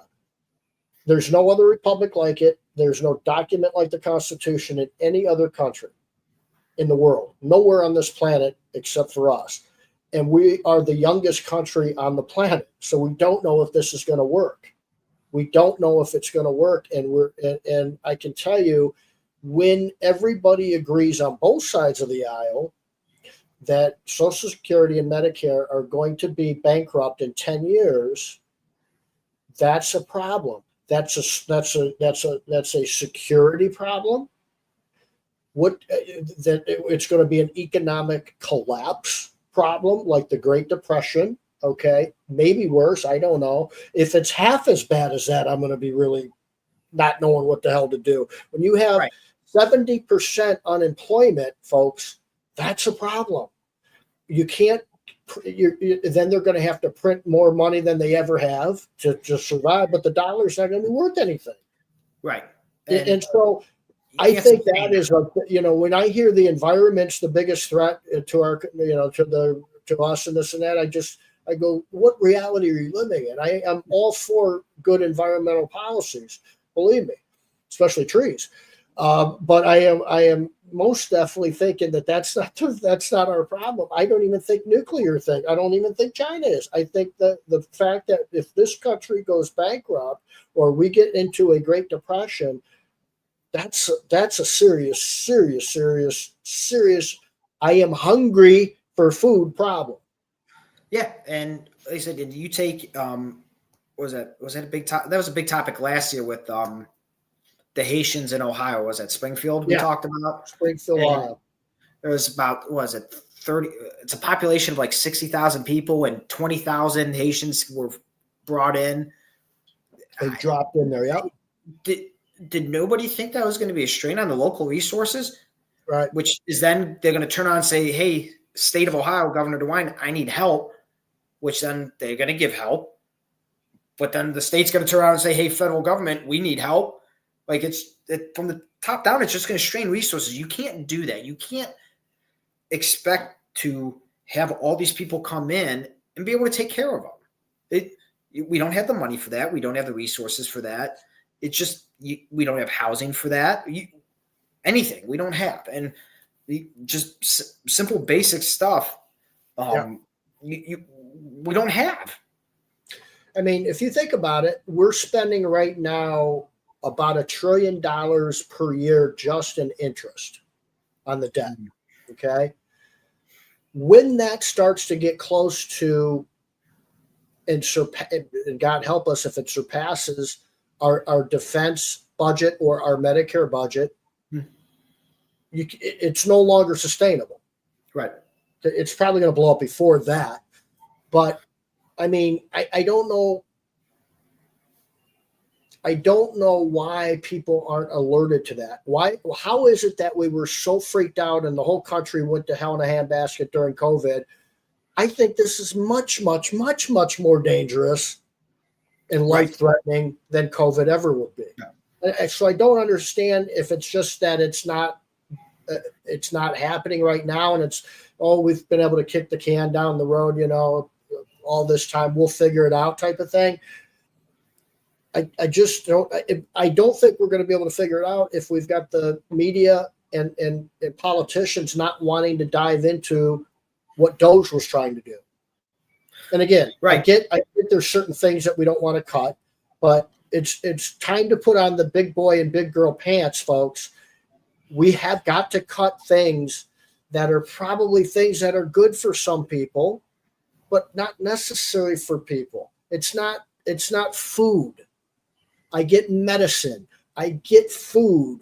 I don't understand like the social stuff. We don't need to spend money for social awareness stuff. I just don't get that. Okay. I don't think the government's business is social awareness stuff. And that goes with, I don't think they have a right to tell people that a man can't marry another man. I don't believe that the government has a right to stick their nose in that stuff. So I'm very much social stuff. Quit wasting money on it and social awareness stuff. I don't get that for the life of me. Yeah. It's either let's do that and we're bankrupt in 10 years. If you're okay with that, then go for it. I don't know where your mind is, but that's the reality. This is called adulthood now. This isn't the kids playing in the playground shit anymore.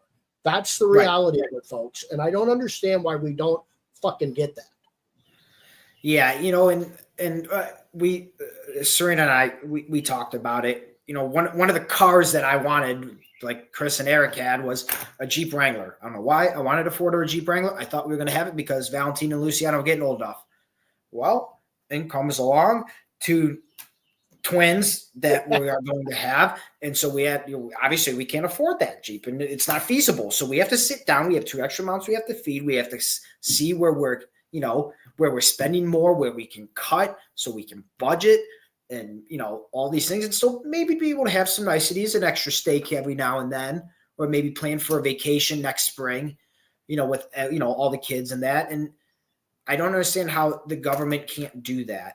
Yeah. Or they do that. But the problem is that when they do that, you have senator from state X or state Y that says, well, how about you give me a little bit of this pork here and I'll go yes on your vote. Well, it's like, okay, is that really making a deal or doing what's best for the country? And this big, beautiful bill, okay, yeah, it doesn't have everything that I would like in it. It may be not cut enough, but it's probably the best we're going to have at the moment. You can work within the margins later. You need to pass it. The tax cuts need to be there. And you need to get this through, and then you can fight it out later doing reconciliation, stuff like that. So, you have Rick Scott, Rand Paul, all these guys that are no. Well, okay, but what are you proposing that's going to pass? Because it's got to get kicked back to Congress anyway. Right. The House for them to kick it back up for the president to sign. So where are you going with this? You can't just say we need to cut without living in reality. Yeah. Otherwise, you're no better than Doge. That's what Congress is like right now for me is Doge says we're just going to cut and get rid of it. Well, you got Rand Paul, Rick Scott, and even Ron Johnson saying we just need to cut, and then we'll be good. Well, wait a second. You were just lambasting Elon Musk and Doge for doing the same thing, but you want to do that as well. So you can't have your cake and eat it too. Yeah. What are you going to come up with that's a reasonable solution to get the yay votes to pass? Because it needs to happen. Yeah. I don't recall the last time the Democrats had not all voted 100% in either the House of Representatives or in the Senate. But the Republicans are not in line all the time. Most of the time they're not. So that's hard to for the executive branch to get things done that they want to get done. I understand It's a that. self-inflicted wound. They shoot themselves in the foot. Me as a I Republican, I'm part of that party, and we shoot ourselves in the foot because we can't fall in line with one another. The Democrats are brilliant with that. I don't like it, but it's a genius move, like for them. They fall in line no matter what. Right. I don't get why I always thought, like, back in the Nixon era and stuff, you always would hear like the journalist would go after the government no matter what, but it's not like that anymore. It's like I said before, the story about Doge isn't that Elon Musk is a rich guy that's coming in and he's telling everybody what to do, so that's like a king. The story is, where is this money going? Right. And no journalist was interested in finding that out. I don't understand that for the life of me. That's the story, right? I mean, wouldn't you win all the awards that you could possibly win in the world of journalism if you were to find out, even if it's a conservative Republican, okay? Because I'm sure some of those conservative Republicans were also the people that were getting money in the NGOs and everything else. It wasn't just Democrats. Why wouldn't a journalist that is supposedly like you hear the conservatives say and Fox News saying, the mainstream media, they're always for the Democrats and they're the Democratic machine. That's what they are. Well, damn well there's some conservative Republican out there that's a politician that's stealing money. And that's what Doge was uncovering. Why isn't a journalist going after the Republican then? I don't understand that for the life of me. That's the story. It's not the shit that that Elon Musk is a king. It's just ridiculous to me.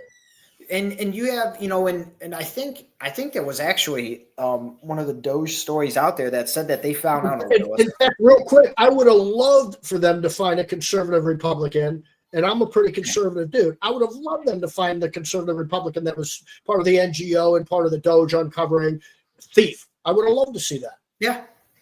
Because stealing money is stealing money. I don't care who you're affiliated with. That's my money that you're stealing. That's our money. And and I think it was a Doge story that they found like like $50 million or something like that was just sitting somewhere unused, and they tried to give it back, but because it was already appropriated, you can't give it back. So was that money just sit in limbo? Like, it's crazy. Give me back. Give every single American 1 penny check. I don't care. That's my money that you guys are appropriated, that you're not using. We get it back. Give me my refund. I don't care if it's a penny. It's my money that I worked hard for. I do know that, the spending part's going to be real difficult, but I do know that if you cut the trade deficit by 50%, okay, I don't know. Well, what's the numbers on that? Did you have the numbers on that? What the dollar amount is of that 50%? So that was, I think, 54% from March to April, it looked like. Okay, so basically cut more than in half. Yeah. When that happens, that means that other countries are no longer getting that gross domestic product.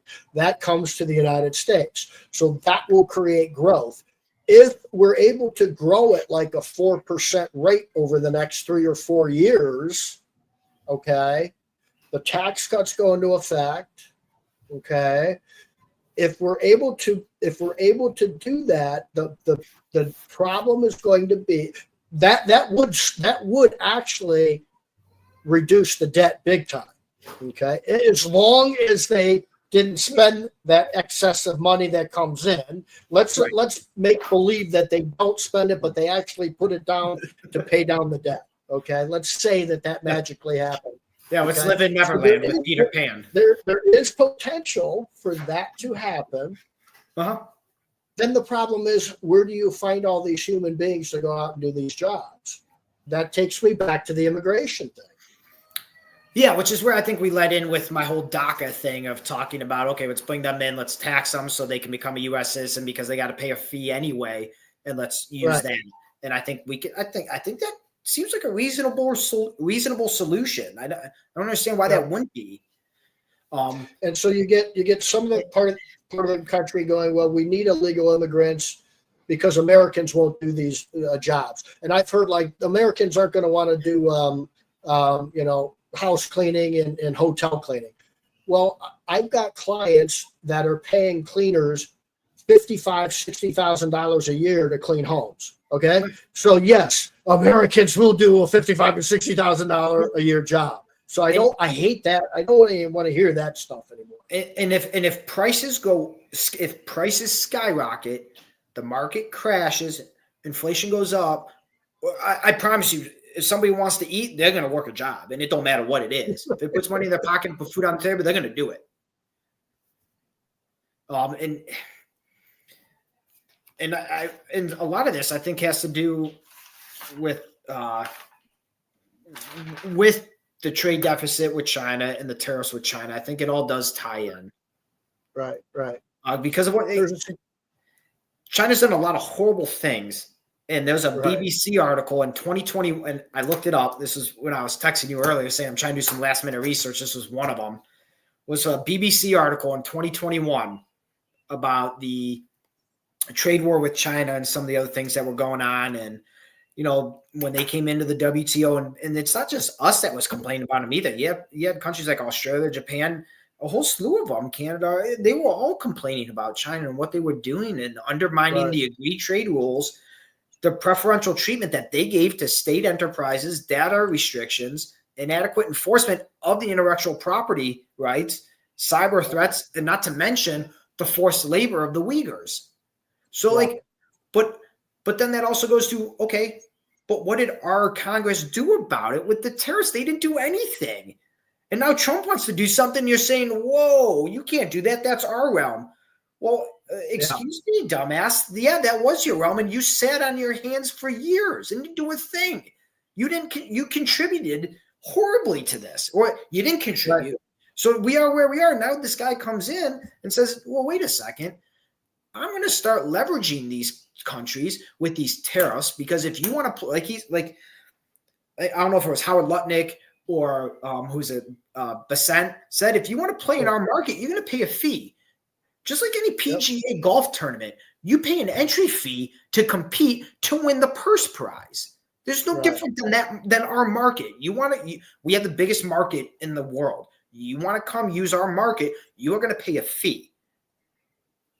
And I don't understand why Congress and everybody else has got all up in arms about it. Well, what did you want him to do?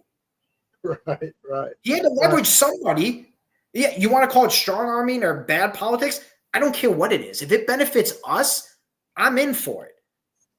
Just because you don't like the legal theory of it doesn't mean it's wrong.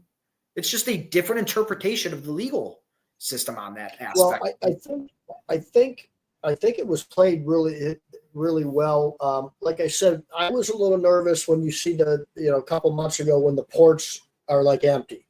Mm-hmm. Then you're going, man, this is a lot like a supply chain problem again. Yep. If it's a supply chain problem, it's going to be an inflation problem. That was in the news for like a couple weeks, and all of a sudden that went away. Yep. Okay. And I think that it was always, to your point earlier, it was a China play. I think it was, okay, if we can great our friends, our allies, we can do things with them. Trump, I don't necessarily like the way Trump did it out in public and really was a hard ass about it. I think some of those things could have been negotiated quietly, behind closed doors, with respect to our allies. I didn't like the approach that he took. Right. Maybe he had to. I don't know. I didn't like it. I think he was just trying to goad him, I think. If he's a great negotiator, he should have been able to do it behind closed doors, okay, and not embarrass our allies. He really did embarrass a lot of, heads of state. Yeah. With that said, I think his goal was always, and now he might have told them that that's the way this is going to play out, guys, because the play is China. I think the play was China. He could have. Okay. And so if we can, and so far, there's 100 and some countries that we now have agreements with tariff agreements. That's why the budget was cut in half in a month. Yeah. Okay. So it worked. And it's also working in that China, if we can get Taiwan and Korea, Indonesia, and those countries to manufacture what China once did, we've got a little bit of that helps with national security so much. There's so much good about it that can happen if it's executed. And so far, he's executing it pretty goddamn well. And you talked about that. And I never thought, I didn't see that coming. Yeah, I don't, and I still think it's a lot of people underestimating him. And it's funny. Where I live, we had a program going around, I think it's like an aggregate program in terms of electricity, and if you didn't opt out, you automatically got enrolled in it. And I didn't like the rate for the was it like the kilowatts or whatever it is on the bill. Yeah. And I'm like, I go, wait a second, I'm going to get this rate until October, but it's at a ridiculous amount. I go, well, I'm willing to bet that I'm going to be better off sticking with what I have now, assuming and hoping that with the Trump energy policy that I'm going to make out in the long run. I'm betting on Trump coming through for me. I'm taking that risk. I'm willing to take that risk because I think he's going to. And you see it in certain aspects in certain markets, and even the U.S. balance with Switzerland. I looked it up and it shifted. The deficit shifted from $15.4 billion in March from a deficit to a surplus in April of $3.5 billion. Now Switzerland's small, but you take 50 to 70 of those, and you're really starting to make moves. And you're really, and you get a deal with the UK, the EU, Taiwan, Vietnam, Japan. You're really starting to box out China and really put them in a corner, and they can't make a move. The yen's probably crashing. Here's where it gets a little cautious, though. And I've always said I think that even in his first term, Trump has a really good relationship with the president of China.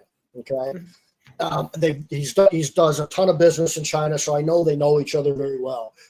Yeah, I'm not so sure that I want to poke a bear into such a big corner that they start to see an economic collapse or something like that, though. That gets a bear in a corner, and that bear can get really rattled up and do some outrageous things. Right. And so the Taiwan thing and China messing around there and stuff, the drones, the cybersecurity stuff. There's got to be some sort of balance there where you're going, okay, we got you cornered. How can we now help make sure that we don't want to blow you off the face of the earth necessarily, right? But you cannot be the superpower that you think you are and mess with us. There's something there that we got to. I think that should be considered. I don't know what it is necessarily. I'm not smart enough to know that stuff, but it comes to mind. And I'm also curious to see is if we get it signed and enacted, deals with India, Vietnam, and Japan, just those three. I'm really curious to see what China is going to do and how it actually affects them. Right. Because like you said, we import a lot of stuff from China. So at some point it will, if we poke too much, it will absolutely hurt. And I think he's trying to offset that with bringing manufacturing back because he knows that at some point that may happen. But if we offset and start bringing manufacturing back, we limit the impact a little bit. It'll be interesting. So yeah, it's a very fine line that he's walking, but so far he's walking the tightrope pretty good. Yeah, it's sure bold. I mean, maybe we don't like the delivery, but the results are okay right now. Yeah. It's there's two more things that we haven't touched on. So we talked about immigration, we talked about the tariffs, we talked about the LA riots, we've talked about some local law enforcement stuff. The two things that are sort of missing for me is why am I still paying $3.16 for gasoline in Ohio? I don't understand that. What's going on with our energy policy? And I don't know why he's getting a break from the media about saying I can end that war in Ukraine and Russia in 2 days. Okay. Yeah. I don't know why the media isn't pouncing on that. I don't know why the left isn't pouncing on that. I don't know why he said that. And I don't know where's the Russian thing here, man. Where is this thing with Putin? Where is this headed?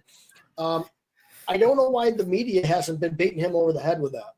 Yeah, if the Democrat Party was smart, they would immediately start shifting from this nonsense of immigration that is a absolute losing point for them, and going back to, let's take a look at all the stuff he promised to get elected, and really start honing in on stuff he hasn't really hit, like his Russia-Ukraine war, and the Israel-Iran, Hamas, Palestine, all that Middle East stuff.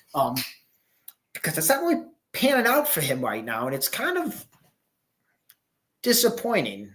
Now, let me make the point that he inherited both of those things that you mentioned. Oh yeah, okay, yeah, right. So yes, so let's make that clear, because in his first term, there were no.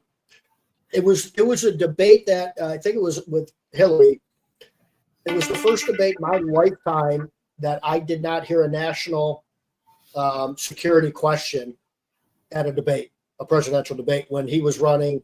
I think it was against Hillary, his first term, wasn't it?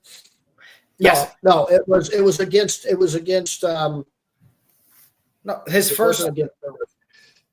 It was after his first term, because he didn't have any, and it had to be his second term against Biden, that there was no real question about that. Anyway, he inherited these things, but he still opened his mouth and made a promise that he could get that war over in 2 days. Yeah,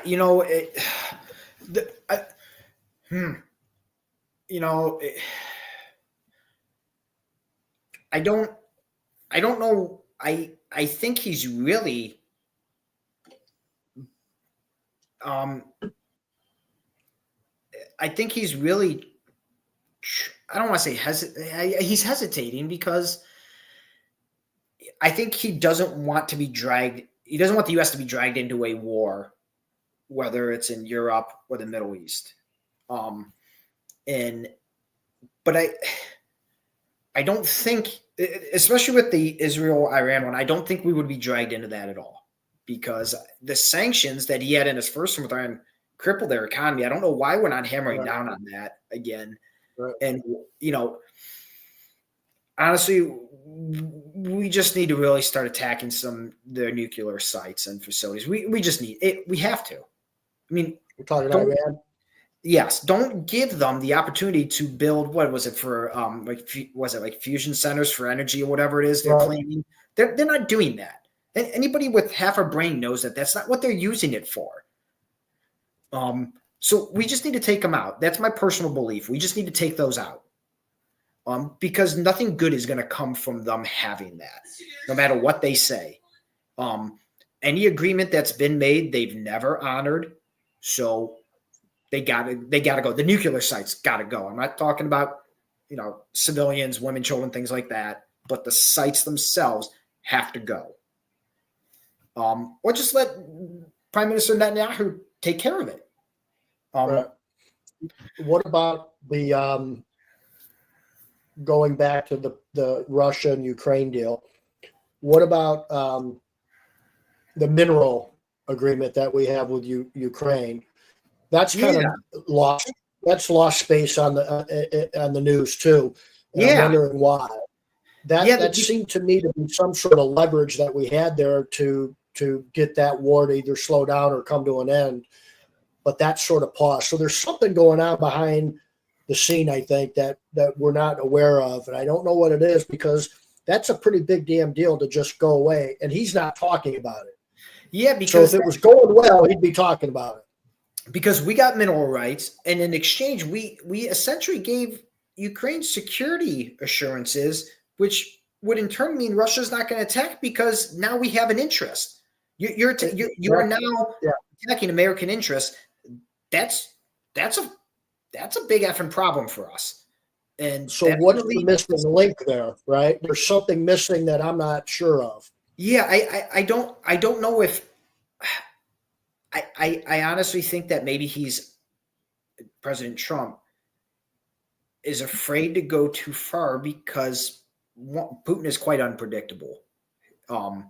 And I really think he's afraid to drag Americans into war again. Can you come here, please? I need you to answer that.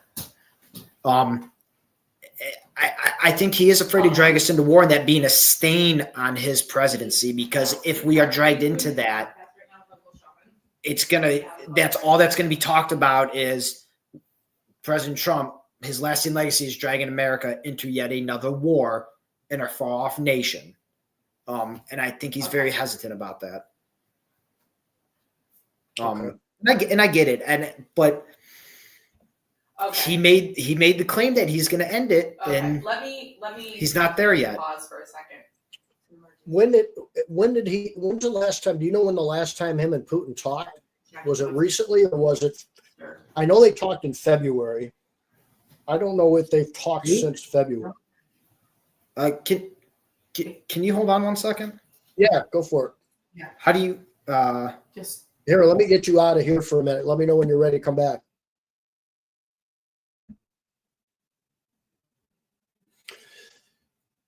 When you're a police officer and the bat phone rings, you've got to go. So this is like I do. The only time I do politics at all or any type of world stuff like this, just for you guys listening out there, is when I have my nephew on the cop. And I'm not super passionate about politics, but I am passionate about common sense stuff. I get debates on both sides of the aisle with things. I just go back and if there's one thing that I can, that burns me is most economists on both sides of the political spectrum are pretty much calling for Social Security and Medicare to be bankrupt in 10 years. Okay. That's a big problem. That, if we're paying $1 trillion a year just for interest on a debt, that's a big problem. Okay. We're eventually going to get to a point where we can't do that anymore. And most economists are calling that in less than 10 years. This country has only been around for just a smidge over 220 years or so. It's an experiment still. If we could all just get together on somehow figuring out how to balance the budget, which the Doge thing was sort of like kind of an uncovering of all the waste, right? We kind of knew it, but they uncovered it. And somehow or another, the media and some politicians made a whole mess out of that whole thing and made it seem bad that we're going to lose Medicare and we're going to lose Social Security. We're losing it anyway in 8 to 10 years. So I don't know what the answer necessarily is. I know that we've got to figure out how to spend less money in this country. And maybe that means not sending it overseas anymore. Maybe that means we don't put immigrants into hotels in downtown New York City that are here illegally and have done really bad things. There's got to be certain things we got to cut, man. And it's like if I went to the Porsche dealership and they told me they're going to give me $50,000 off, I still couldn't get the Porsche. I probably could figure a way to get a bunch of money in debt to do that, but it's probably not a good thing. Okay. We just need to come together as a country and get that figured out. I don't know why so many people don't understand that. I don't understand why Elon Musk was put to task. The man had very little power. He was just uncovering things. Okay. I don't understand why that's a problem. How can we not support cutting money going over to find out if worms of a certain species can get pregnant or not? I just don't get that for the life of me. So those are sort of the things we're talking about. We're just common ground type of stuff that we want to, get figured out. Like I said, I'm very conservative financially, but I'm pretty liberal socially in my politics in general. I just think that I think the majority of us can figure that, if we were guaranteed the country was going to go bankrupt in 10 years, if we were guaranteed that, would we think differently and maybe try to do this differently? Or would we still bitch about Elon Musk? Would we still bitch about Doge? I don't get that for the life of me.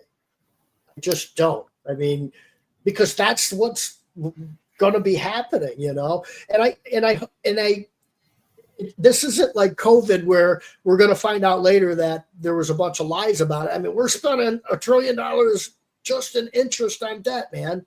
That's not sustainable. I don't. Yeah, What you know, did we touch on? We've solved all the world's problems.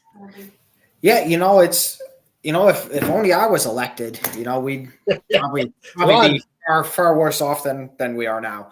Let's face it.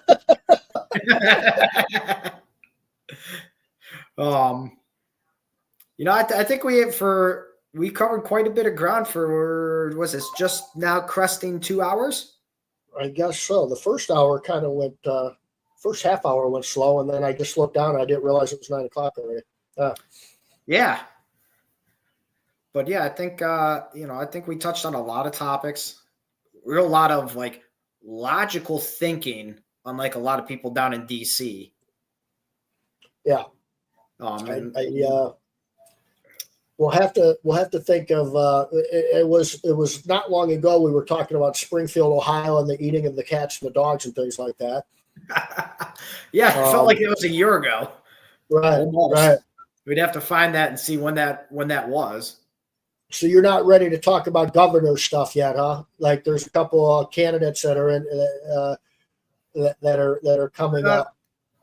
Well, maybe we'll bring that up on the next one. Yes, because I'm tinkering with the idea because Vivek is definitely the front runner by far. He's got a lot of money, man. But his talks of like the education reform, things like that, and taxes and that, I haven't looked into all that, but I don't know. I didn't look in enough to see what his alternative is. If you're like getting rid of property taxes and you're getting rid of like the education department, I haven't read enough to see what his alternative is and see if that's actually reasonable or that makes sense. That's one thing we didn't talk about was the elimination of the Department of Education. What's your thought on that? You know, I think if you give the funding to the states, they can run it themselves. I understand protections and things like that, but anything the government touches goes downhill. I think you need to keep it localized. At the end of the day, I think I got that from Marco Levin, who maybe got that from Rush Limbaugh, something that all politics is local, something along those lines. I'm not quite sure what, and I'm not an educator, so I don't get to see that kind of side of it of what, you know, the Federal Department of Education actually does for me. If I was actually in teaching, I probably would understand it more. But, you know, I also don't agree with dissent decrees from the Civil Rights Department of the Division of the Department of Justice down on local law enforcement. I don't agree with that at all. So what is that? Talk more about that. It was when Cleveland, we did talk about, because actually I, like some nerd, I rewatched our podcast from a year ago and we talked about the Brelo shooting back in was it like November of 2012 or something like that? Well, after that, the Civil Rights Division of the Department of Justice looked at what Cleveland police have been doing, and they found a systemic pattern of excessive force. And then they had to fall under all these guidelines for like several, I think they might still be under it. I got to actually look it up again. And it was basically as if the federal government came over and took over that department. Yeah. And it was run through them. And I don't agree with that at all. Right. Slightest. Why couldn't the state do that? Not saying like the Highway Patrol that I was a member of, but like, why couldn't the state do that? Why the federal government have to do that? Why couldn't the Ohio Attorney General's office handle that? Like, right. I don't need the federal government coming in to try and fix my localized problems if they would like to assist, or if I reach out to them for assistance, that's one thing, but I don't want to be forced into that. Right. I don't understand the Department of Education in that it goes to the states and says, give me money, because that's people are states, right? We make up the state of Ohio. So you citizens of each state, give us money so that we can educate your kids better. It's all going to go to our coffers of Washington, D.C., and then we're going to do what with it? We are going to give about 10% of it back to you after administration fees, or whatever the number is, 20% even. I don't understand how that is at all reasonable to a reasonable human being to think that that makes sense. Why on earth would it's the same thing with charities. Why would you give to a charity that $1,000 to a charity that has 85 or 90% administration fees? Right? I don't understand. If you're not going to do that, why would you want the Department of Education? No. I don't mind the Department of Education in the state, on the state level. I don't mind that. I don't know why the federal government has to. Ever since we've had the Department of Education, if I saw that the kids were much better at math and much better at reading and much better at writing, I'd have a good debate about that. That would be a real good debate to have. I don't see that happening in the country, though. Every scorecard that I've looked at and I've researched, just like that, man, with the education system. Why do we continue to think that that's okay? I don't understand how reasonable people can think that that is okay. Yeah, and just like any other business, if you have a CEO that comes in, looks at it, and sees that you're not profiting or you're not functioning correctly, you're going to clean house. Why would we not do the same thing with all these 300 or whatever it is departments in the federal government? If you're not functioning properly or you're not doing what you need to be doing, why are you existing? Because you're wasting money. Right. And then if you look at it like, okay, let's say state Ohio here has X amount of dollars, but then that's cut because we have to send it to Washington, D.C.'s Department of Education. And then they give us 10% of our money back to help education. Okay, that's what happens.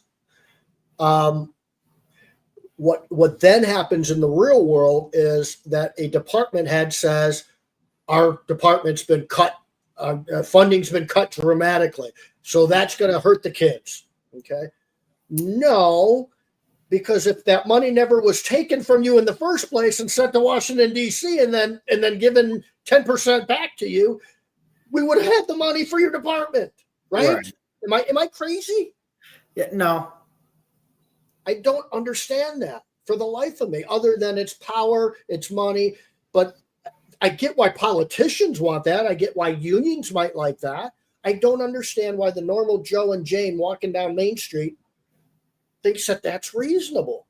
And why are we paying these exorbitant amount of like administrators' fees when they're not teaching our kids at all? They're not doing anything. You have was it Randy Weingartner, I think is her name? Yeah. She's like one of the heads of one of the teachers unions. She hasn't actually taught in a classroom in like 30 years or something, but she's making like $400,000 a year. And then she gets paid another thing on top of that. So she's making over $500,000 a year as a educator. Right. You haven't taught since like 1997 or whatever it is. Like, what are you actually doing? Like, no, like why does she exist other than to push papers and sign her name on things and make donations to the Democrat Party? Because that's all I see her on TV doing is with Democrats. Yeah. It seems like such common sense things that just, I don't understand why reasonable people, how they can disagree with that. I just don't get that for the life of me.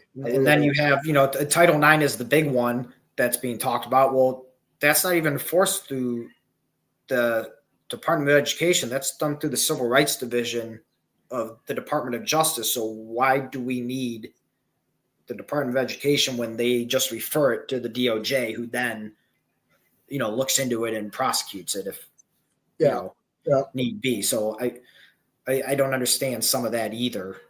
I think that's where we can legitimately say, okay, maybe we need to cut that, or maybe not cut it, but merge it with a more realistic division. Right. I think that's there was some talk with some of the Department of Education stuff was going to be moved over to Health and Human Services with Kennedy, right?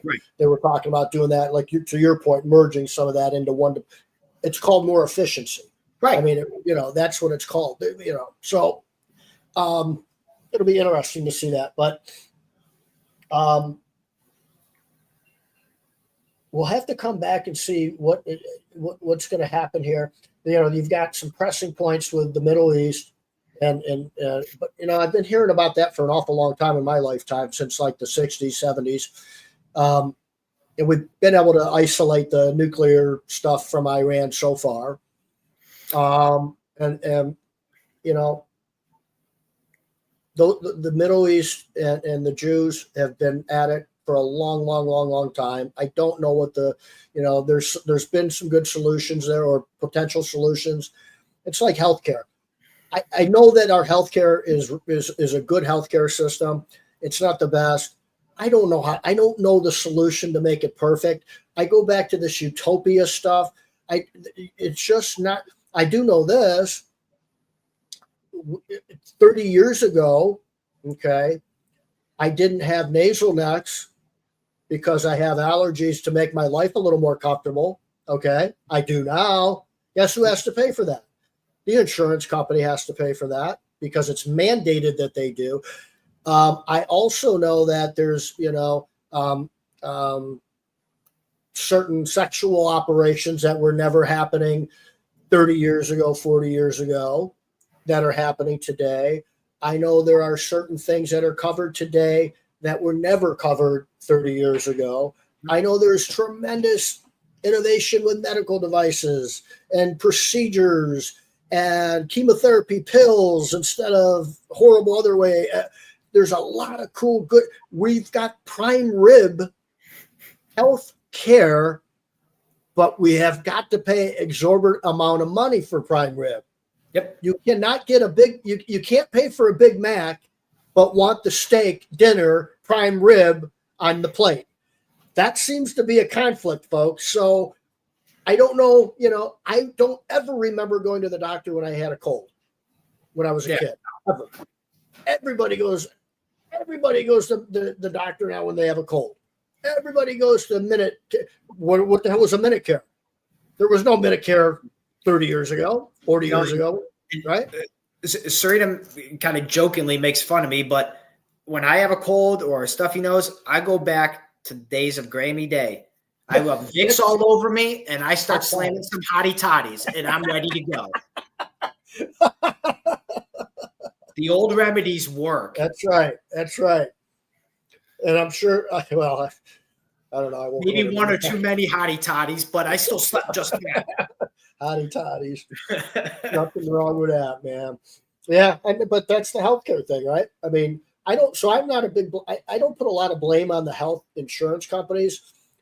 As far as our premiums going through the roof, you can certainly have a beef with them not, fighting things that they shouldn't fight, that they probably should just pay for it. And then somebody's life gets ruined over that, whether it's cancer or something like that.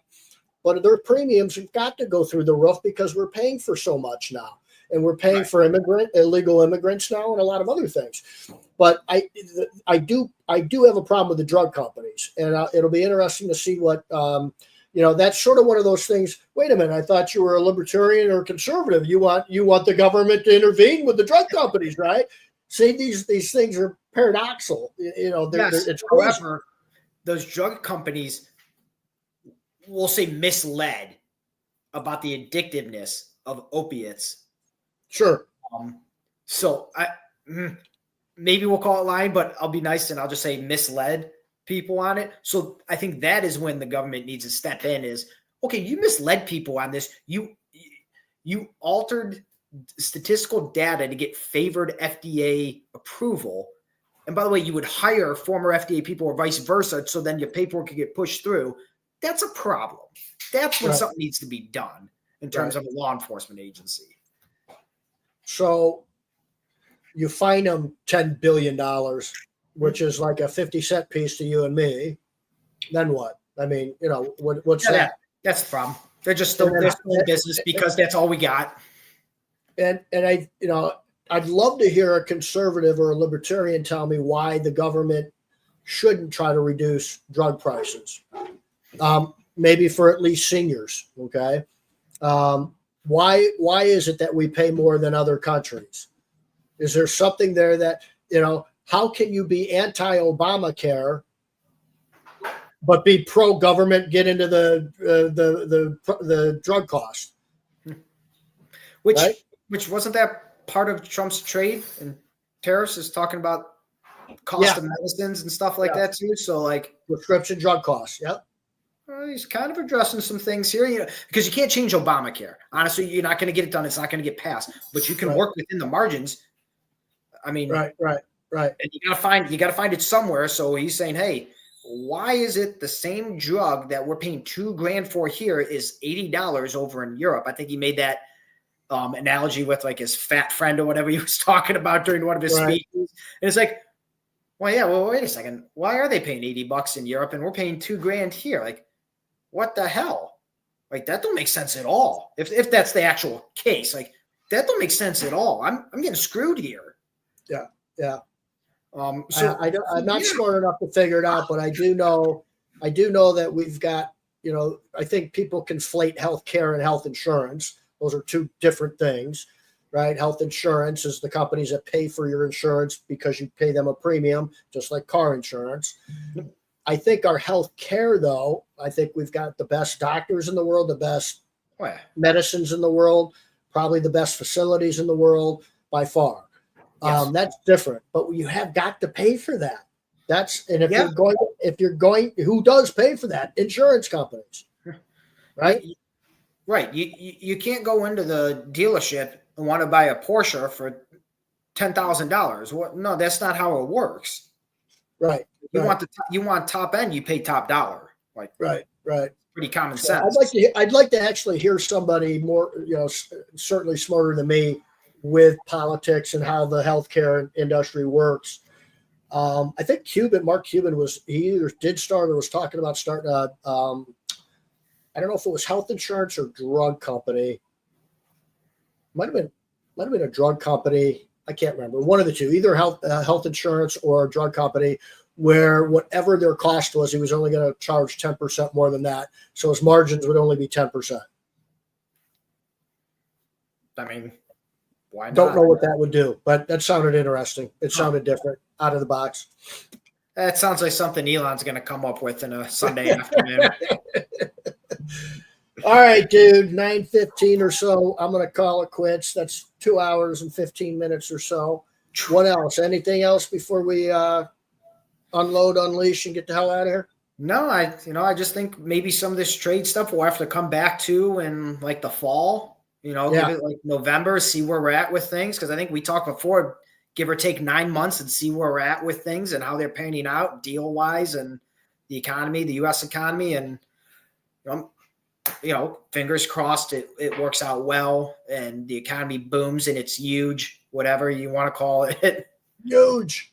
So, I really do. Wages are up. Inflation's in check. The trade deficit has been cut in half. Those are super good things, man. And this is over 4 months. And I meant to look it up earlier. Maybe like what's the housing rates like and car rates for loans. What have those come down, or are those like? Those are probably some of the more things that are the average, the everyday person. Fluctuating within a certain margin, but historically they're still low. I mean, a 30-year mortgage historically is probably 7.5%, 8%. I mean, it was 20% back in the 70s at one time. Okay. But as far as like in the last, say, 10 or 15 years. They're probably up just a little bit still, which might not be a bad thing. I don't know. I will say this. I know a couple that's going after their first home, and they're having a problem because every house that they've liked, they want their parents to see the house because it's the first house they're buying, just in case they miss something, and the house is sold. So houses are selling, at least in the state of Ohio, the housing market's still hot. Yes, it is. I think we had a house on the other side of our development. I think it was up for maybe 3 days and it was gone. Yeah. And that's just like when we sold our house, Serena and I, when we lived in Chardon, that was, I think it sold like 2 days before our actual wedding day. So like, we were married and we were now homeless. So like, that was 2017. So like, it's for sure it's a, if you're selling a home right now, you're probably going to get good dollar for it. Yep. So, I think interest rates are kind of maybe where they should be. I don't know. They're not, and it's not inflationary right now.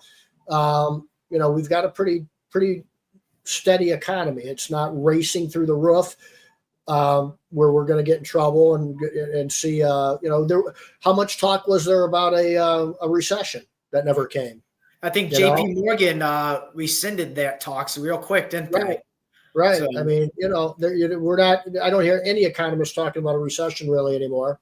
Right. So that's a pretty steady thing for the dramatic amount of things that have gone on in the world financially in such a short amount of time. I can't believe something more drastic hasn't happened economically. Right. We had that 1 or 2 days of the stock market kind of went down like 15%. But it popped right back up within a week, So that was probably the most drastic thing we've seen. Yeah. So it's just, time will tell. Yep. Saying goes. So we'll see what happens here in the next few months. All right, man. I'm out of here. You're out of here, everybody. I'll be back next Tuesday, I think. I'm trying to get Dan Plata on and Michael Gregory with me to talk about some things. All three of us chatting about business. And some things that are going on out there. And we're putting together a free training right now for what I would call blue collar type of people that aren't real interested in necessarily looking at college or white collar type of jobs, but are interested in the trades. For our clients that we recruit for, we're going to provide some free training and we've got a group, on a Facebook group that we've started. I've got a community that we have in our platform where we're providing free video training. We're trying to attract the type of person that would make a great exterior cleaner, a window cleaner, maybe a house cleaner. And we're trying to help them understand what it is, what are those core values businesses are looking for to pay somebody $60,000, $70,000, $80,000 a year to clean windows, $50,000, $60,000 a year to clean houses, because you can make a good living doing that. And if I can get really, really good people and I can get them trained up and I can pass them on to our clients, and our clients, are looking for somebody to open up a new location, that's the type of people we're looking at and what we're doing to help train them. Because I think I think that there is a big gap right now with that sort of hourly wage, blue collar person. You can make a good living out there because you are in high demand. So if you're interested in anything or learning more about that, or anybody that would be interested in learning more about what we've got going on with that, hit me up at hireleadchill.com, message me on Facebook here. And we'll get that rocking and rolling. It's finally off my shelf, and it's becoming reality. And I'm excited about that.